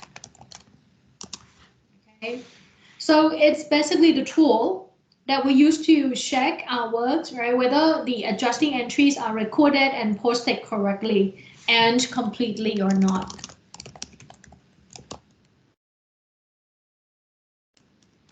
Okay, so we want to check whether we have done everything correctly when we record the adjusting entries. Okay, and from what we have calculated, some other numbers are not affected by the adjusting entries. So in that situation, the balances will be just the same as before, right? Same as the previous trial balance that you have prepared, right? But if the balance are affected by the adjusting process, then you have to make the adjustment to that numbers. Okay, so this is a tool that we are using in checking our works. Okay, now let me show you the answers for how about A and L all together?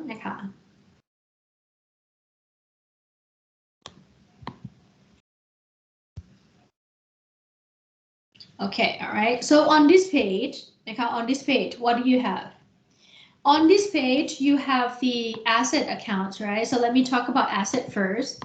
So for the asset, all right, that would be interest receivable, prepaid office supplies, and accumulated depreciation that you need to make the adjustments, right, to the numbers. But all other things, the balances will be just the very same, right, as you have, as what you have calculated earlier. So cash will be just the same. Accounts receivable would be just the same. And, you know, inventory and the truck will be just the same, right? So you only need to make the adjustment to some of the amounts, right? So these are the asset. How about the liability, everyone? Liability. So for the liability, you have to make the adjustments to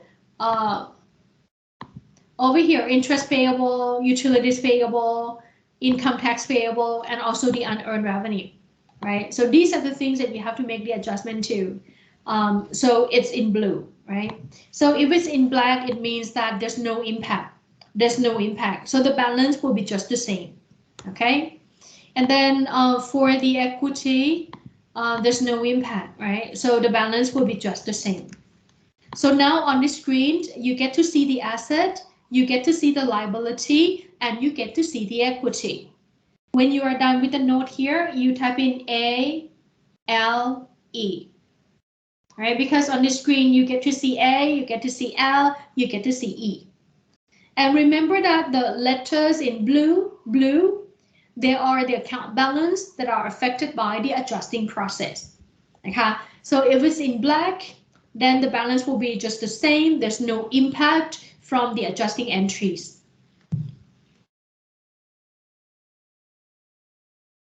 So whenever you finish with the notes, you let me know by typing in ALE.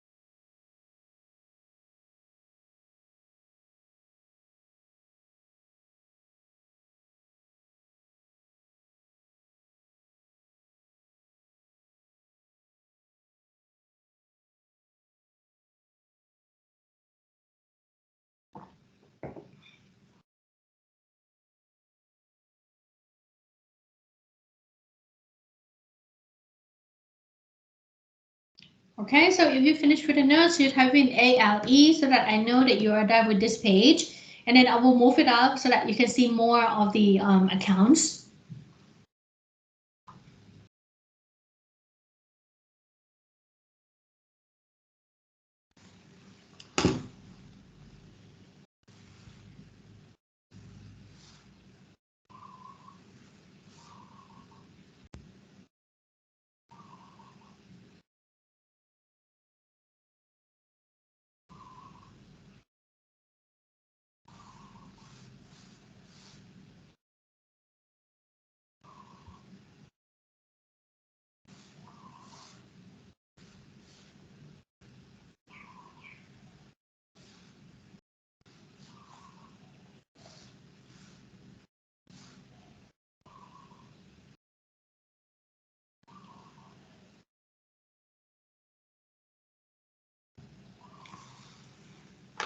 เสร็จไหมคะลูกถึงไหนแล้วเอ่ย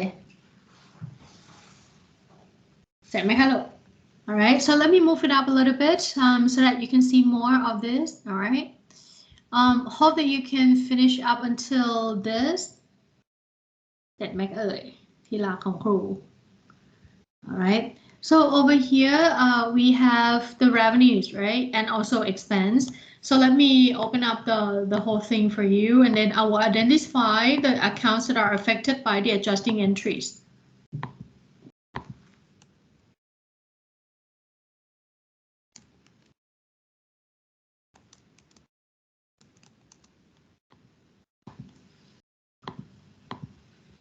All right, now you get to see the whole thing, right? You get to see the whole thing. Sorry. Okay, so now you get to see the whole thing. You know, after you have already taken note on this, what I'd like you to do is, I'd like you to add up all the amounts on the debit entry, and also I'd like you to add all the amounts on the credit entry, and then determine the total here. Yeah, I want to know the total debits and I want to know the total credits after you are done with the notes here.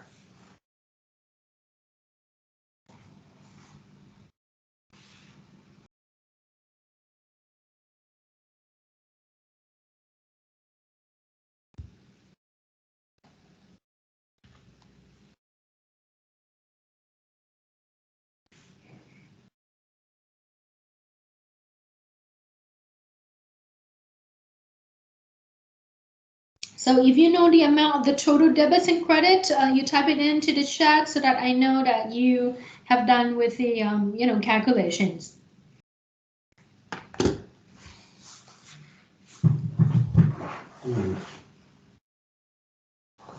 Waiting for you to do the calculation for total debits and total credits.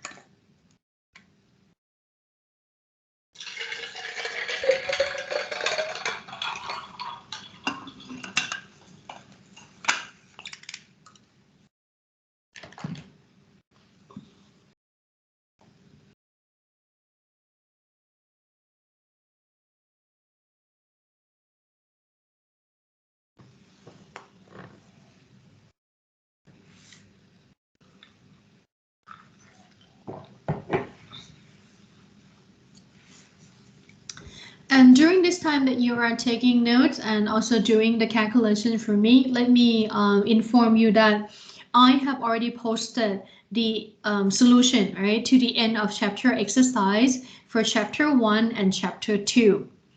And then also later, I will post the midterm exam prep, the solution to for you as well. And I will start giving you the information on the midterm exam. What are the things that you have to have in your workstation? Okay. So make sure that you follow through the information that I posted. All of you are in the Facebook group, right? So I posted several things there already. Please check out the solution to the exercises. And also please check out the information on the midterm exam, workstation. Okay, thank you, Kun Thanakorn ka. All right, I was still waiting for the others to type in the result from the calculation. If you add up the total debits, if you add up the balances on the debit side together, what is your total debits? And if you do the same for the credits, do you have the very same number?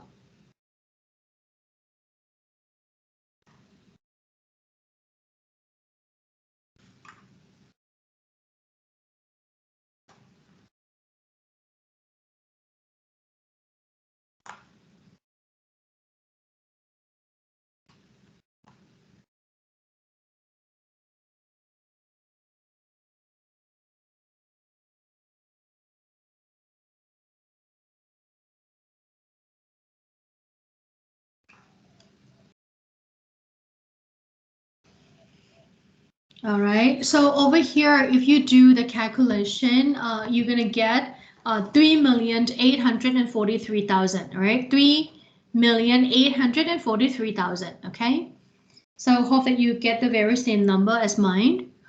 Now, after you have prepared this, right, and then you get a debit equal to credit, hopefully the information is complete and also correct. Hopefully, okay. Complete and correct. So if that's the case, then we can then prepare the financial statements.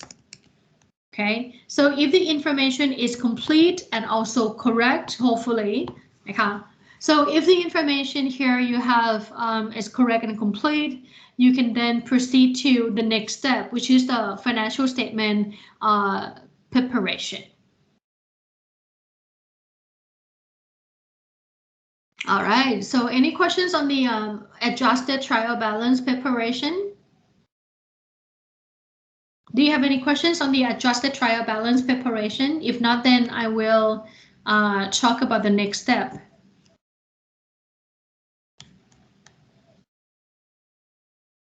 Okay, finish with the notes and everything? Okay, all right. Now, if you finish up with the notes, then let me, show you.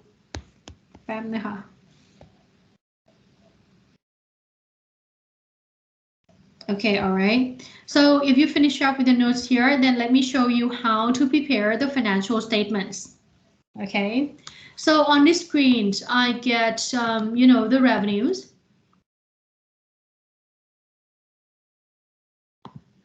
So on this particular screen, I get the revenues, right? So these are the revenues.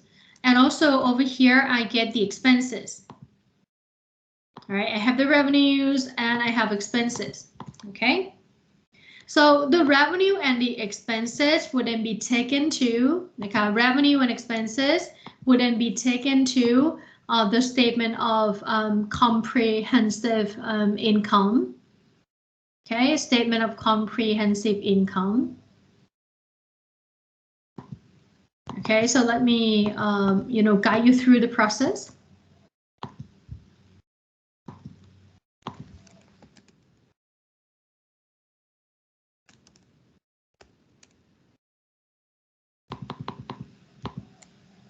All right, so over here, you would take them to the statement of comprehensive income, right? So all this information would then be taken to the statement of comprehensive income.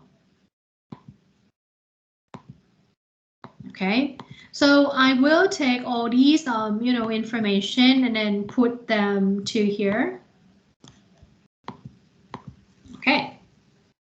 So I would take revenues and also I would take expenses to the statement of comprehensive income. Okay, now let me show you the preparation of the statement of comprehensive income. I have here the revenues, right? I have here the revenues. So what I would do is I would add up all the revenues to get the total revenues. Okay. And then after that, I would take expenses to the statement of comprehensive income as well. So over here, I take all the expenses to here, right? I take all the expenses to here. As you may notice, I separate out the interest expense and also income tax. Why so? Why do I separate out the two? The reason is I want to do the calculation for the EBIT and also EBT. So I have to separate out the interest expense and then income tax so that I can do the calculation to get the profit figures in steps. Okay. So over here, I can then add up the expenses excluding interest and tax. So this is what I get, 382,000. And then I take that out from the total revenues I have. Okay, so the end result from that calculation is actually the EBIT, right? EBIT. So that's the profit before interest and tax. So over here, you have 510,000 for that EBIT. And then after that, you subtract the interest expense or finance cost for 55,000. So the end result from that calculation is the profit before tax, right? Profit before tax. So after you get this profit before tax, then you take out tax so that you get the profit for the year. Okay, so the main purpose of preparing this, a statement of comprehensive income, is to, calculate PL, right? So the main purpose, right? The main purpose of preparing this is to calculate the PL, right? You have to calculate the PL. All right, so let me move it up a little bit. Over here, right, as I have already mentioned, for this stage of the course, I don't want to complicate things too much, right? So let's just assume that there's no other comprehensive income for this particular case. No other comprehensive income, because I don't want to complicate things at this very moment. All right, so I will talk about this other comprehensive income later on, maybe towards the end of the course, right? After midterm exam for sure, but not now. Okay, so now could you please take the note, and then when you are done, you type in SCI. So this is a SCI. The end result here is the total comprehensive income.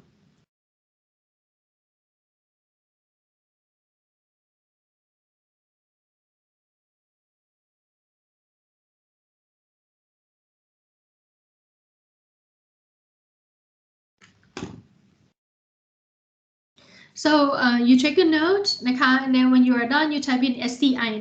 If you have any questions, you can ask questions right now.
เสร็จบอกนะคะ If you have any questions you can ask questions along the way นะคะ Don't wait you can jump in anytime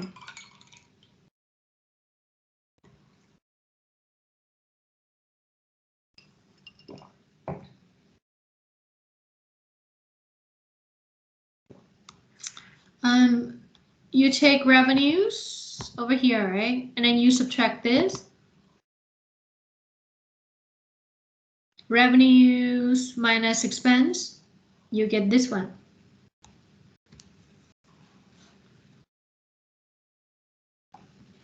$892 minus $382.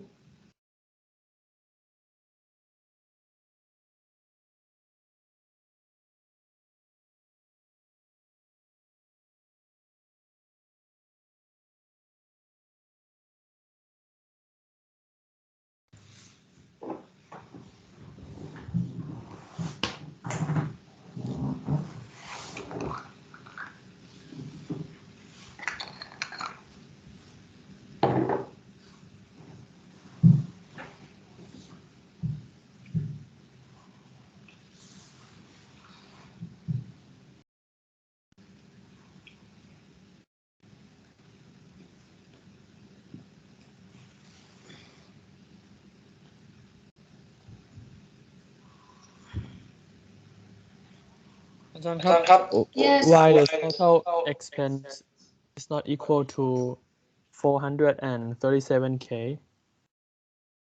For 437, you also include the interest expense. Is that right? Yes. So this one you have not included interest expense just yet. See, excluding the interest expense and income tax.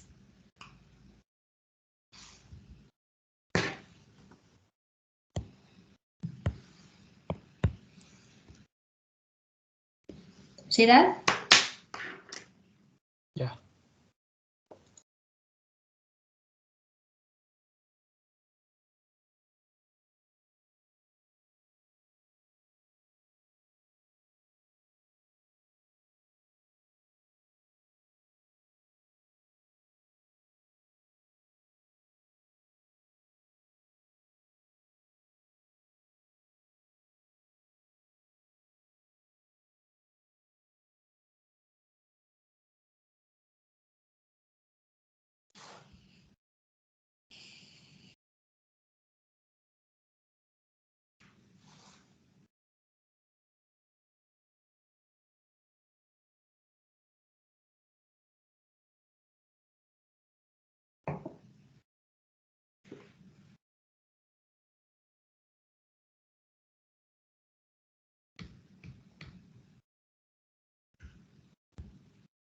Okay, so you finish up with the notes here.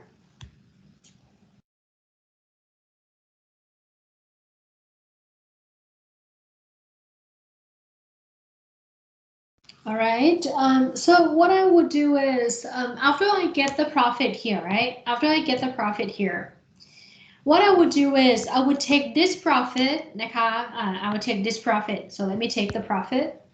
I would take the profit to here. So after I get the profit, right? The profit will then be taken to here. Okay, the profit will then be taken to here. Okay, to the statement of changes in the equity. Okay. Now, not only I have to take the profit to the statement of changes in the equity, but also, right?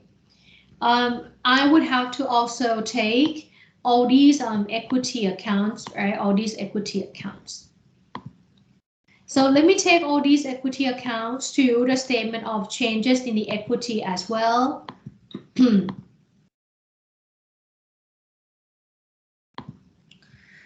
All right.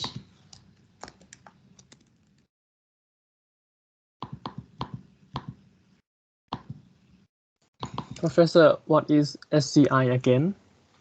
โอ้ตีได้ไหมอ่ะตีได้ไหมอ่ะหลุดครับ ฮะ ผมหลุดครับเมื่อกี้ ไม่ใช่ค่ะหลุดไม่ได้อ่ะตีได้ไหมอ่ะใครเนี่ย ได้ครับธนากรครับ ตีได้ไหมอ่ะ ธนากร May I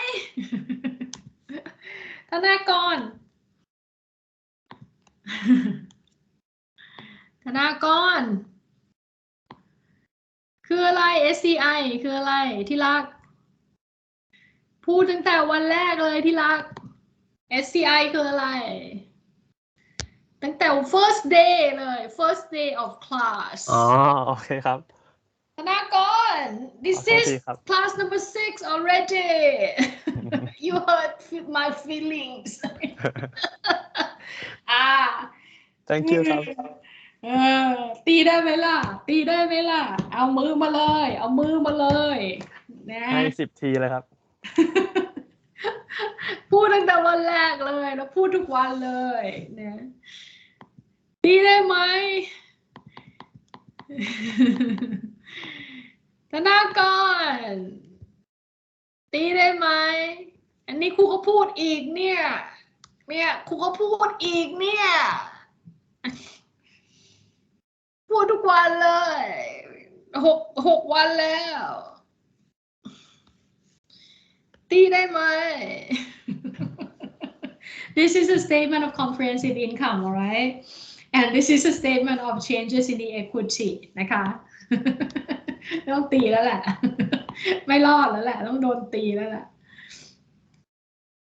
So it's a statement of comprehensive income and SCE is the statement of changes in the equity นะคะนะ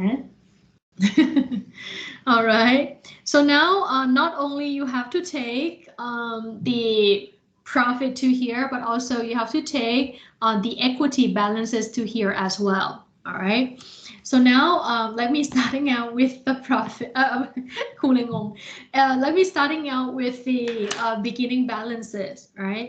So for the beginning balances, for this particular case, it's going to be 0, right? Because this is the first year. But if this is not the first year, all right? So if this is not the first year, then there will be like a certain amount in the beginning balance. So it's just that for this particular example is our first year. So the beginning balances wouldn't be zeros. But if this is not the first year, there would be a certain amount here, right? Certain amount here. Okay, so make sure that you understand that. Okay. So that's how you start. You're starting out with the beginning balances, all right? You're starting out with the beginning balances. So, you know, for the information given above, right? Information given above, the company issued the shares. Am I right? The company issued the shares.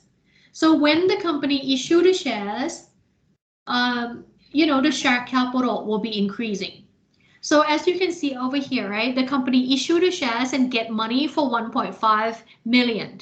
This 1.5 million will then increase, you know, the balance of the share capital. So the balance of the share capital at the end of year number 1 would then be 1.5 million. Okay, 1.5 million.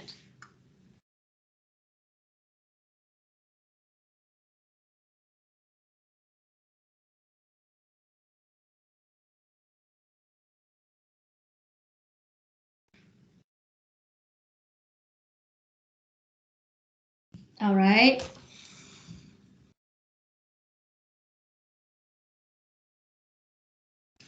Okay. Now, after you have here the share capital, let's do the calculation for this retained earnings, right? Let's do the calculation for this retained earnings. So over here for the retained earnings, all right, for over here for the retained earnings,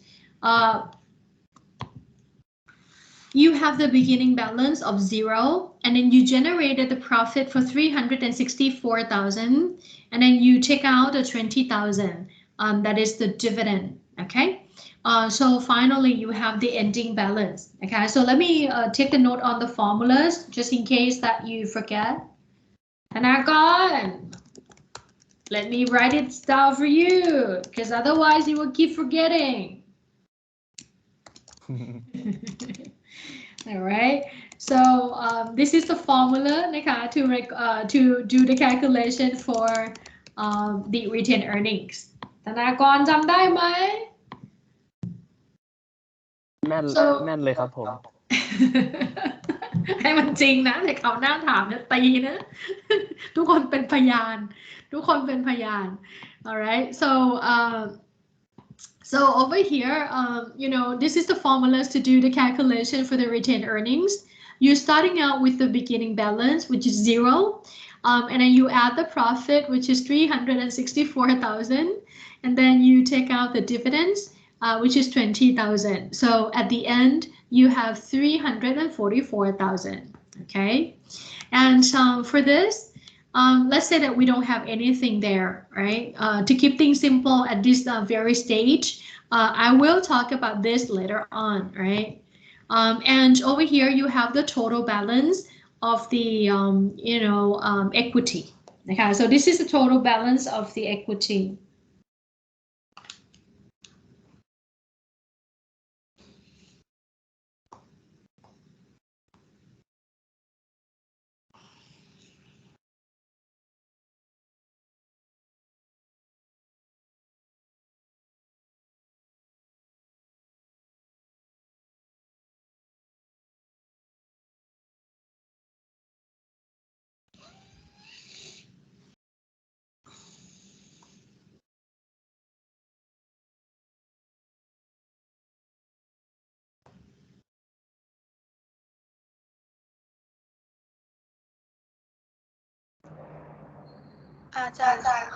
Yes. Do you usually put the subtraction in the bracket?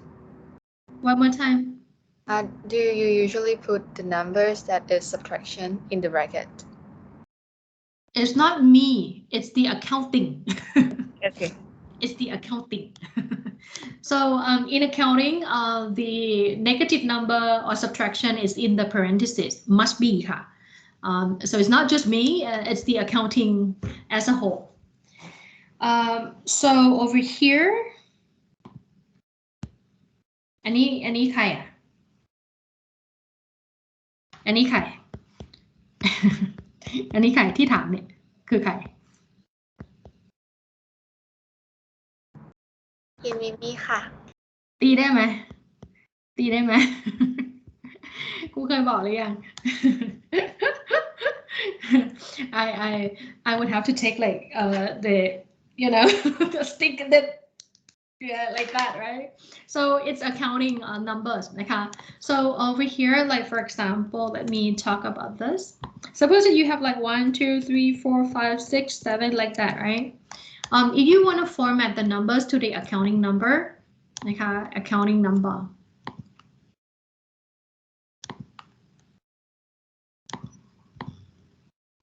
So if you want to format this to the accounting number, then you choose this custom, right? And then it's here. Okay. So if it's negative number, okay, negative number, then it's going to be in the parentheses just like that. Okay. So this is how we write negative number or subtraction. So if you go back to this one, right, you can see that all the expenses are in the parentheses just like that. See that? Subtraction, negative number will be in the parentheses. Now, so after you have already calculated the ending balance, okay, the ending balance, then you have to take this ending balance to the next statement. So let me find the color that I have not been using.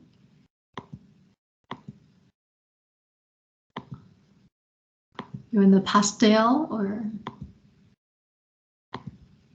Okay, so what I would do is I would take the ending balances from here to here.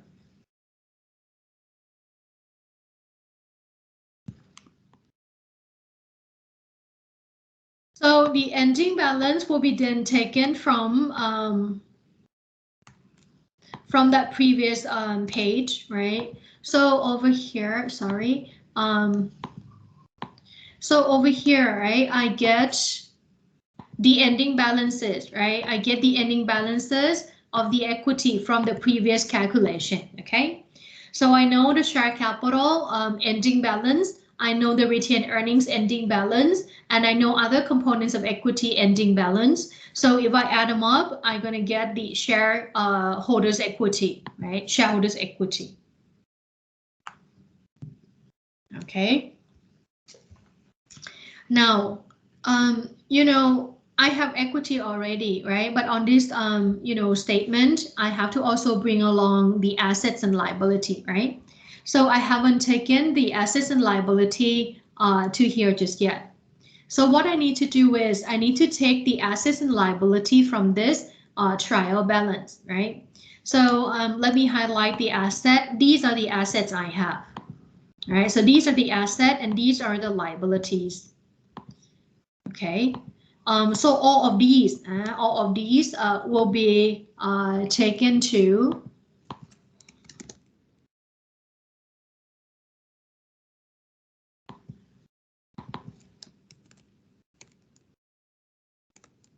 Pentagon. What is this? It's a statement of financial position. Okay, รอดไม่โดนตีละ So you survive this time, all right? You survive this time. So here is a statement of financial positions that you have to take this information to. Ready? So hope that you are ready. We can then take the assets and liability to the statement of financial position. So we can then take the amount to the statement of financial position. So it's here. Okay.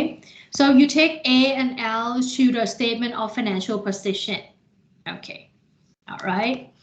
Now for the asset, what you need to do is you need to classify them into current and non-current, all right? Current and non-current. So I separate out the current and non-current.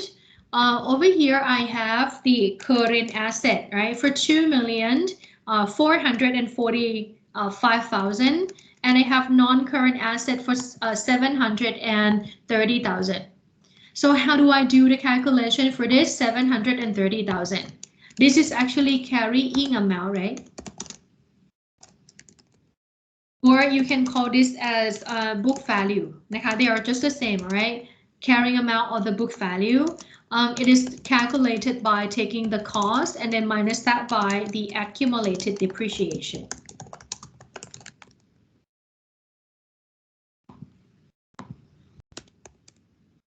Okay, so over here, as you can see, I do the calculations already. So I know the amount of the, you know, carrying amount for this particular asset.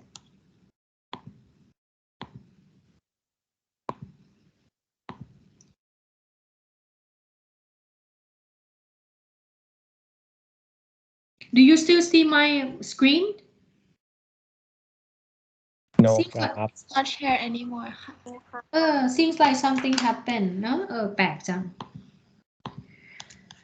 Seems like something happened.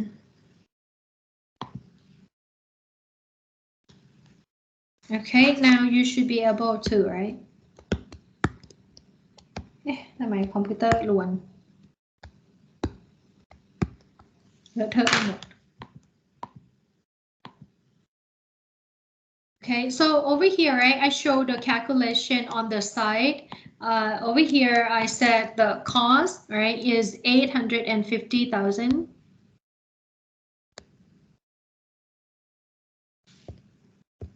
Okay, so the cost is 850,000, all right?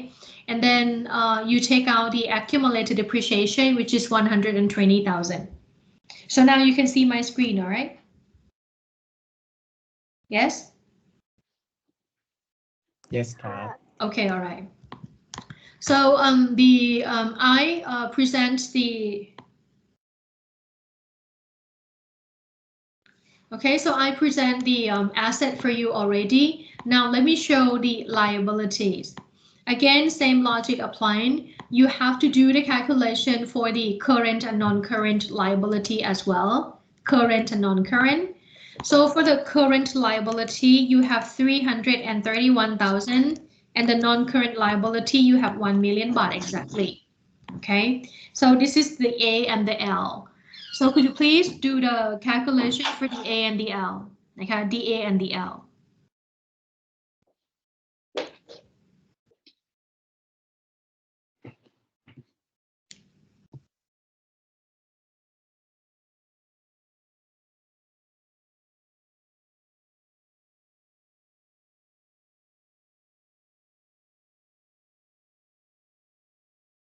Okay, so you do the calculation, please, for the A and for the L.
Set ไหมลูกหนูน้อยเสร็จบอกนะคะลูกนะครูรอนะคะลูก so I'll be waiting, right?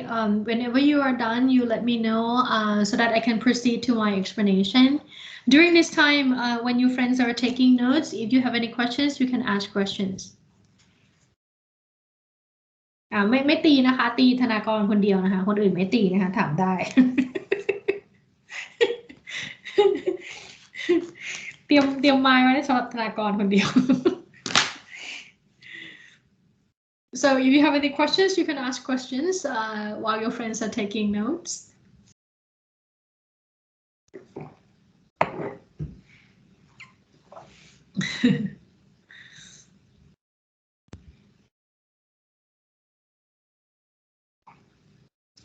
What do you think about next semester? Would it be online or would it be on site? What do you think?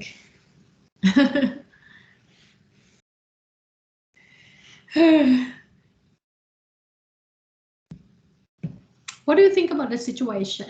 I don't really know what to expect. Because the number keep rising again, right? Right, the numbers seems to be rising at the moment. If you also incorporate the ATK to it, then seems like the number keep rising up at this very moment. So don't know what to expect then.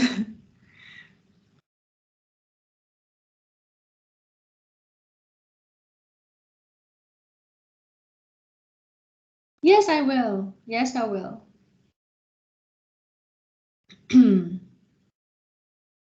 Yes, I will, Hela. I will. So I am now posting the solution to the inner chapter to you.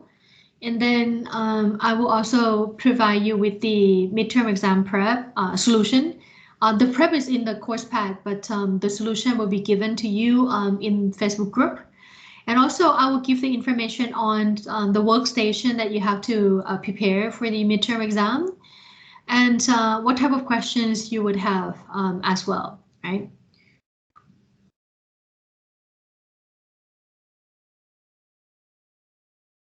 So more of the information will be given on the midterm exam so that you can prep for it.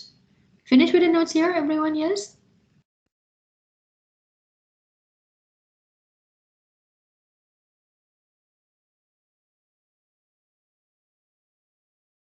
Yes, it will be. It will be.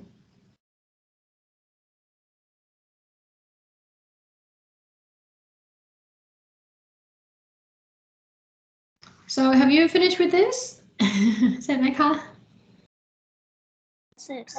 All right. So if you finish with this, then let me talk to you about, one last thing, okay?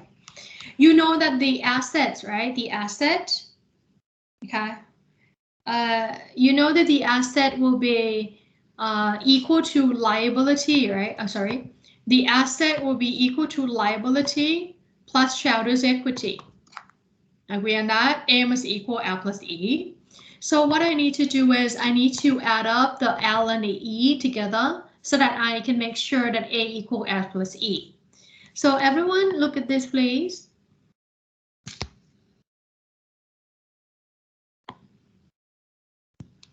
This is the A, right? This is the L and this is the E. Okay. What you need to do is you need to make sure that A equal L plus E. Okay, so you have to make sure that A equals L plus E. Okay, A equals L plus E. So let me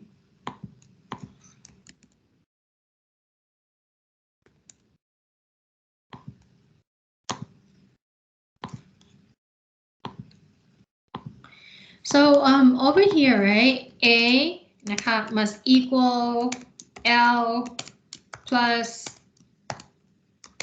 the E. A must equal L plus E. Okay, so this is the reason why in the past this statement is called the balance sheet. So this statement is then called the balance sheet. The exam will be closed book. It will be on Teams. There will be various different type of questions you will see. Multiple choice with one correct answers. Multiple choice with more than one correct answers. You do the calculation and then you put in the numbers. You type in, the entries. You prepare the financial statement. So it's going to be various different forms of the exam that you will need to work on, right? So it's going to be launched in the team. Closed book. For the calculator, you are allowed to bring 2 calculator to class to the exam. The first one is the basic calculator. Another one is the BA2 plus. So only these 2. No other models of calculators are allowed, so you have to be careful. If you have scientific calculator, if you have some other type of calculator, they are not allowed. And you're not allowed to bring in any scratch papers of any kind. And you have to have 2 devices. The first one is the device that you logging into the Microsoft Teams for the exam, and then another device, maybe your cell phone. You log into the Zoom and then open up your camera, point it to your monitor and you yourself so that the proctor can see what you are doing on the screen. Right, so I will provide you with all this information.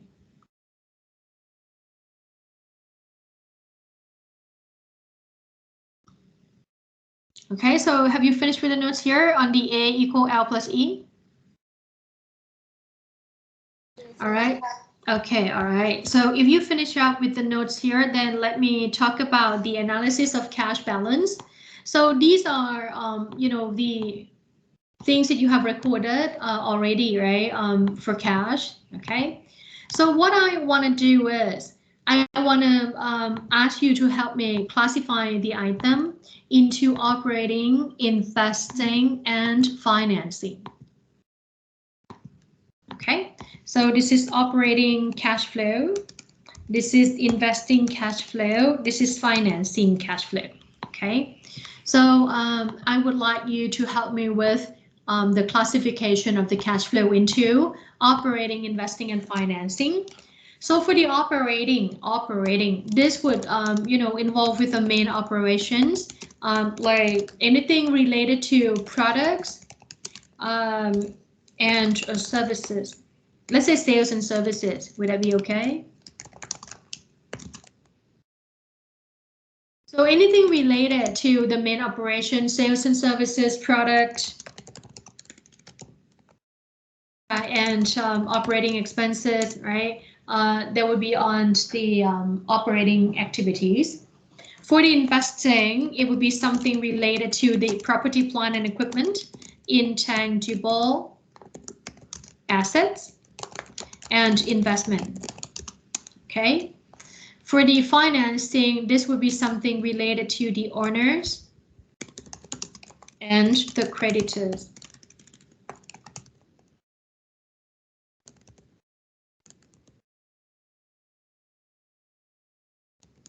Okay, so if you still remember in chapter 1, right? Chapter 1, we talk about the classification of cash flows. We would have to classify the cash flow into operating cash flows, investing cash flows, and financing cash flows. And for the operating, this is easy. So something related to the main operation of the company, something related to sales and services, products, or expenses. Okay. Now for the investing, right? It would be something related to property, plant, and equipment, intangible assets, and investment. So basically, there are long-term productive assets. Okay. And for financing, is something related to the owners and creditor. Owners and creditor. Okay. So now need your help on this. I need your help on this. Let's talk about this first one. The company, all right, the company received 1.5 million baht cash from the owners. Okay, so on January 1st of year 1, the company issued the shares and get 1.5 million baht from the owners. So how should I classify this? 1.5 million. Should it be operating, investing, or financing? O, I, or F? O, I, or F? It should be F, right? It should be F. Agree on that? It should be F because you get the money from the owners.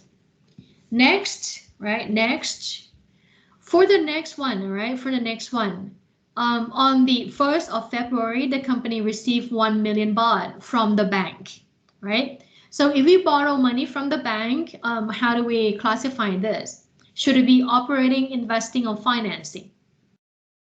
Operating, investing, or financing? What do you think? It's still against financing, all right? It's financing. Okay. Next. Okay, next. If the company, all right, if the company pay 850,000 to buy the truck, which is part of the PPE. The company pay 850,000 to buy the truck, which is part of the PPE. So everyone, how should I classify this cash payment? Okay, so the cash payment here would then be classified as investing cash flow. All right, investing cash flow.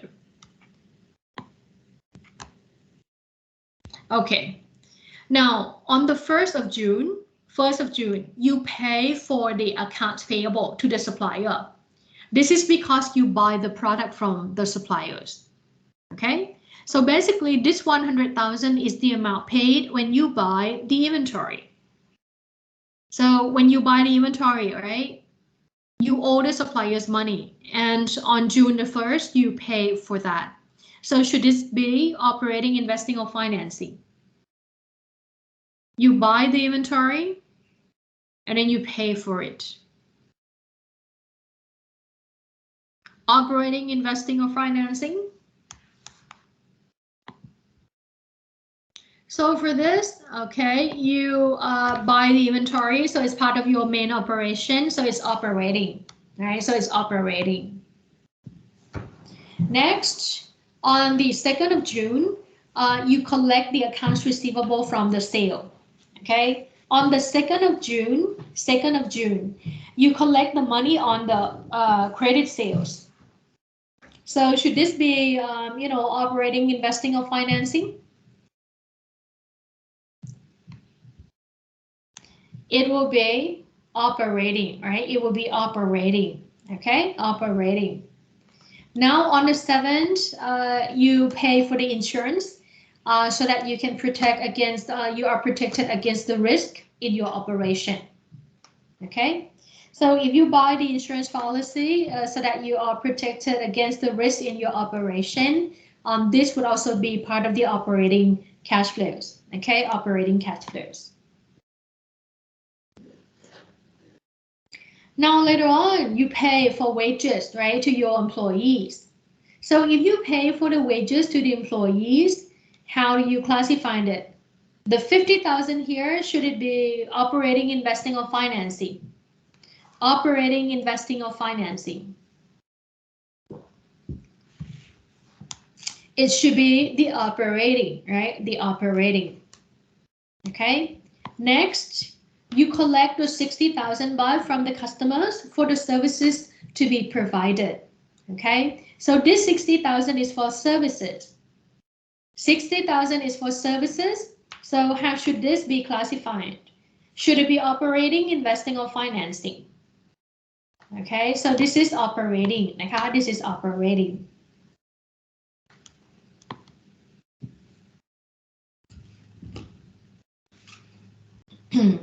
All right. So over here, on the 18th of November, the company pay for the office supplies that the company will be using in the operation. So how should this 30,000 be recognized? How should this 30,000 be recognized? It would be part of the operating cash flow, right? Operating cash flows.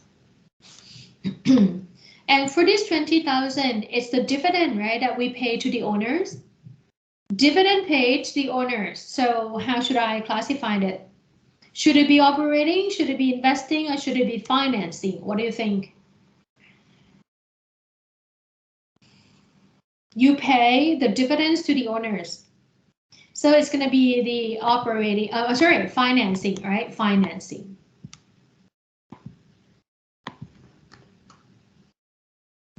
Okay, so do you agree with the analysis here? If yes, you take the note, please. Do you agree with the analysis? If yes, could you please write down the notes? Whenever you are done, you send me some emoji or stickers so that I know that you are done, all right? If you disagree or if you're confused with any items, you let me know.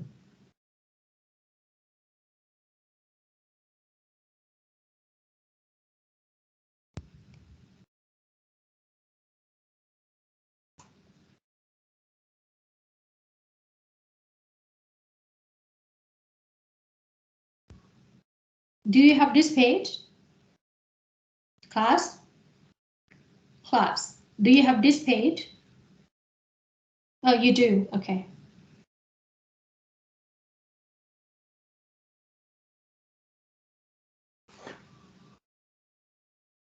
ทำไมมันคนละหน้ากันนะ Nolani said 117 and then Prow said 103. So which one is it then?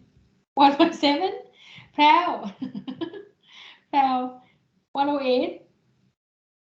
What page is it then? Hela, you will be confusing, right? Because everyone give you different answers. They try to help you or confuse you, I don't know. I'm not sure. Because here we have like 117, 103, 108, 118. Hela. I don't know whether they try to help or they try to confuse you. Try every page. Hela. Hela, I think the class loves you.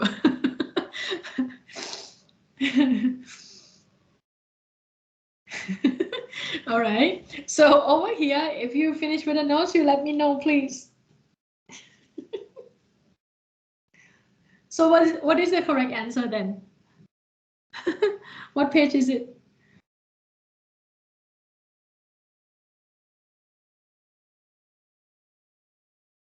Okay.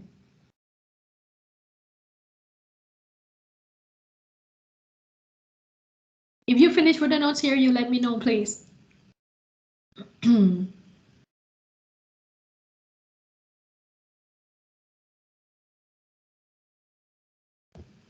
All right. Okay. Now comes to the statement of cash flows. All right. Statement of cash flows. So let me reduce the size a bit because I want you to see the whole thing. You have analyzed that, you have these items, right, as part of the operating cash flows. Okay. So you have two inflows and 4 outflows. Okay, so if you add them all up, you're gonna get this operating cash flow, right? You're gonna get this operating cash flows. And for the investing cash flow, everyone, investing cash flows, you only have one item, right? You only have one item, so this is easy. This is ICF.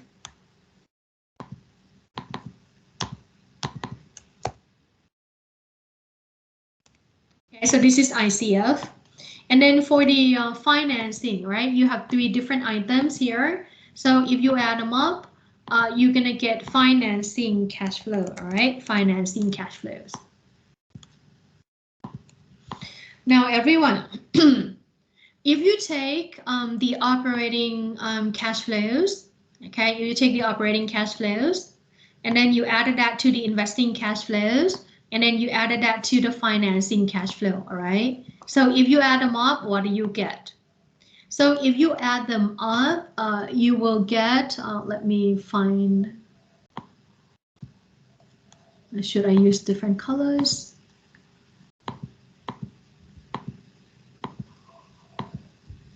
Okay, all right. So if you add them all up, now what do you get? Okay, so let me write this down for you so that you know what you will get if you add them up. Okay, so over here you have OCF, all right? And then you added that to the ICF. And then you added that to the FCF, right? So after you add up all the, cash flows together, you're then gonna get changes in the cash balance. Okay, so if you, let me reduce the size a bit. Okay. So after you take the operating cash flows, added that to investing cash flows, added that to financing cash flow, right? So what you're gonna get is, okay, so you take this, right, to here, and then you take this to here, you take this to here, and then, after you do the calculation, then you get this number.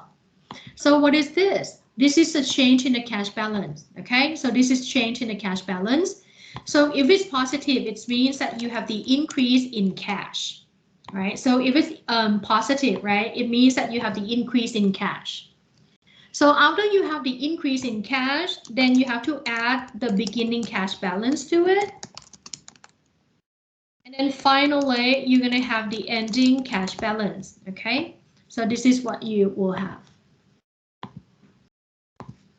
So the beginning cash balance is 0, right? You don't have anything at the beginning, right? So it's 0. Okay, so it's 0. And then if you do the calculation here, you will see that at the end of the period, you would have 136,000. 1,736,000, all right? And for this, the ending balance, let me write this down for you. Which color have I not used? Okay. So for here, the ending balance of cash on the statement of cash flow must be, right, the same as the cash balance on the statement of financial position. Okay, so that's, may I reduce the size a bit? Okay. So over here, right, if you take the operating cash flows and then added that to investing cash flow and then added that to financing cash flow, you're going to get the net change in the cash balance. And then you have here the increase, right, in 1,736,000. If you add the beginning balance of cash to it, then finally you're going to get the ending cash balance.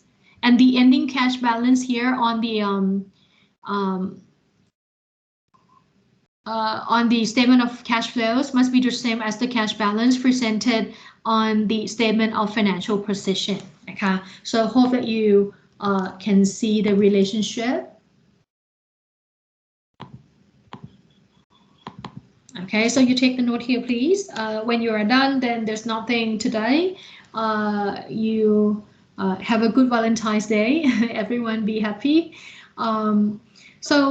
I think today I will not give you any quizzes because I know that it's a lot to process, right? So I will let you look into all these things that we talk about today, and then for next week we will have quizzes. Okay.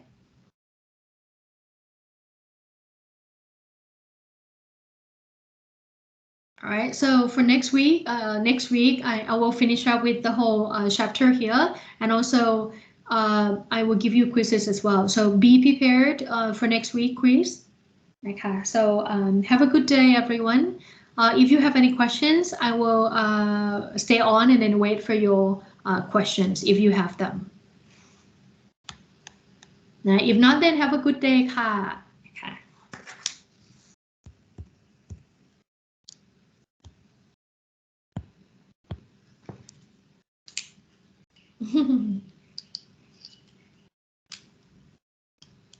Any questions that I can take? อาจารย์ครับ This help is going to cover everything we study from the beginning, right? Of course. โอเคครับ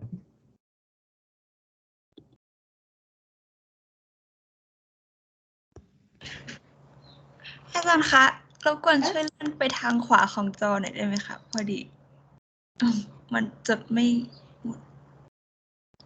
อ๋อโอเคค่ะขอบคุณค่ะ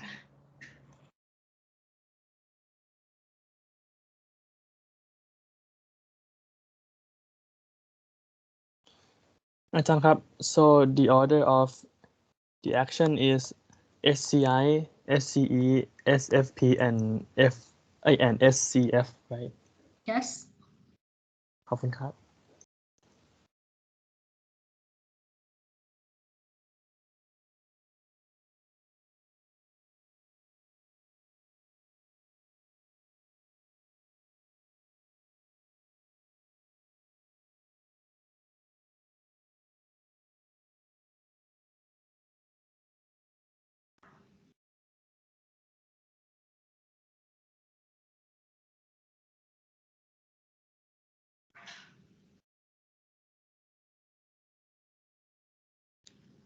Any questions that I can take?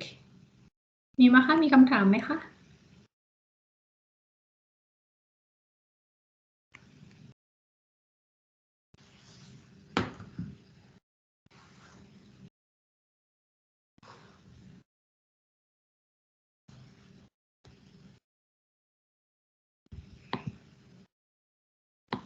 เด็กๆยังจดอยู่ใช่ไหมคะนะเดี๋ยวครูเปิดไปให้นะคะ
All right, so hopefully you finish up with the notes here.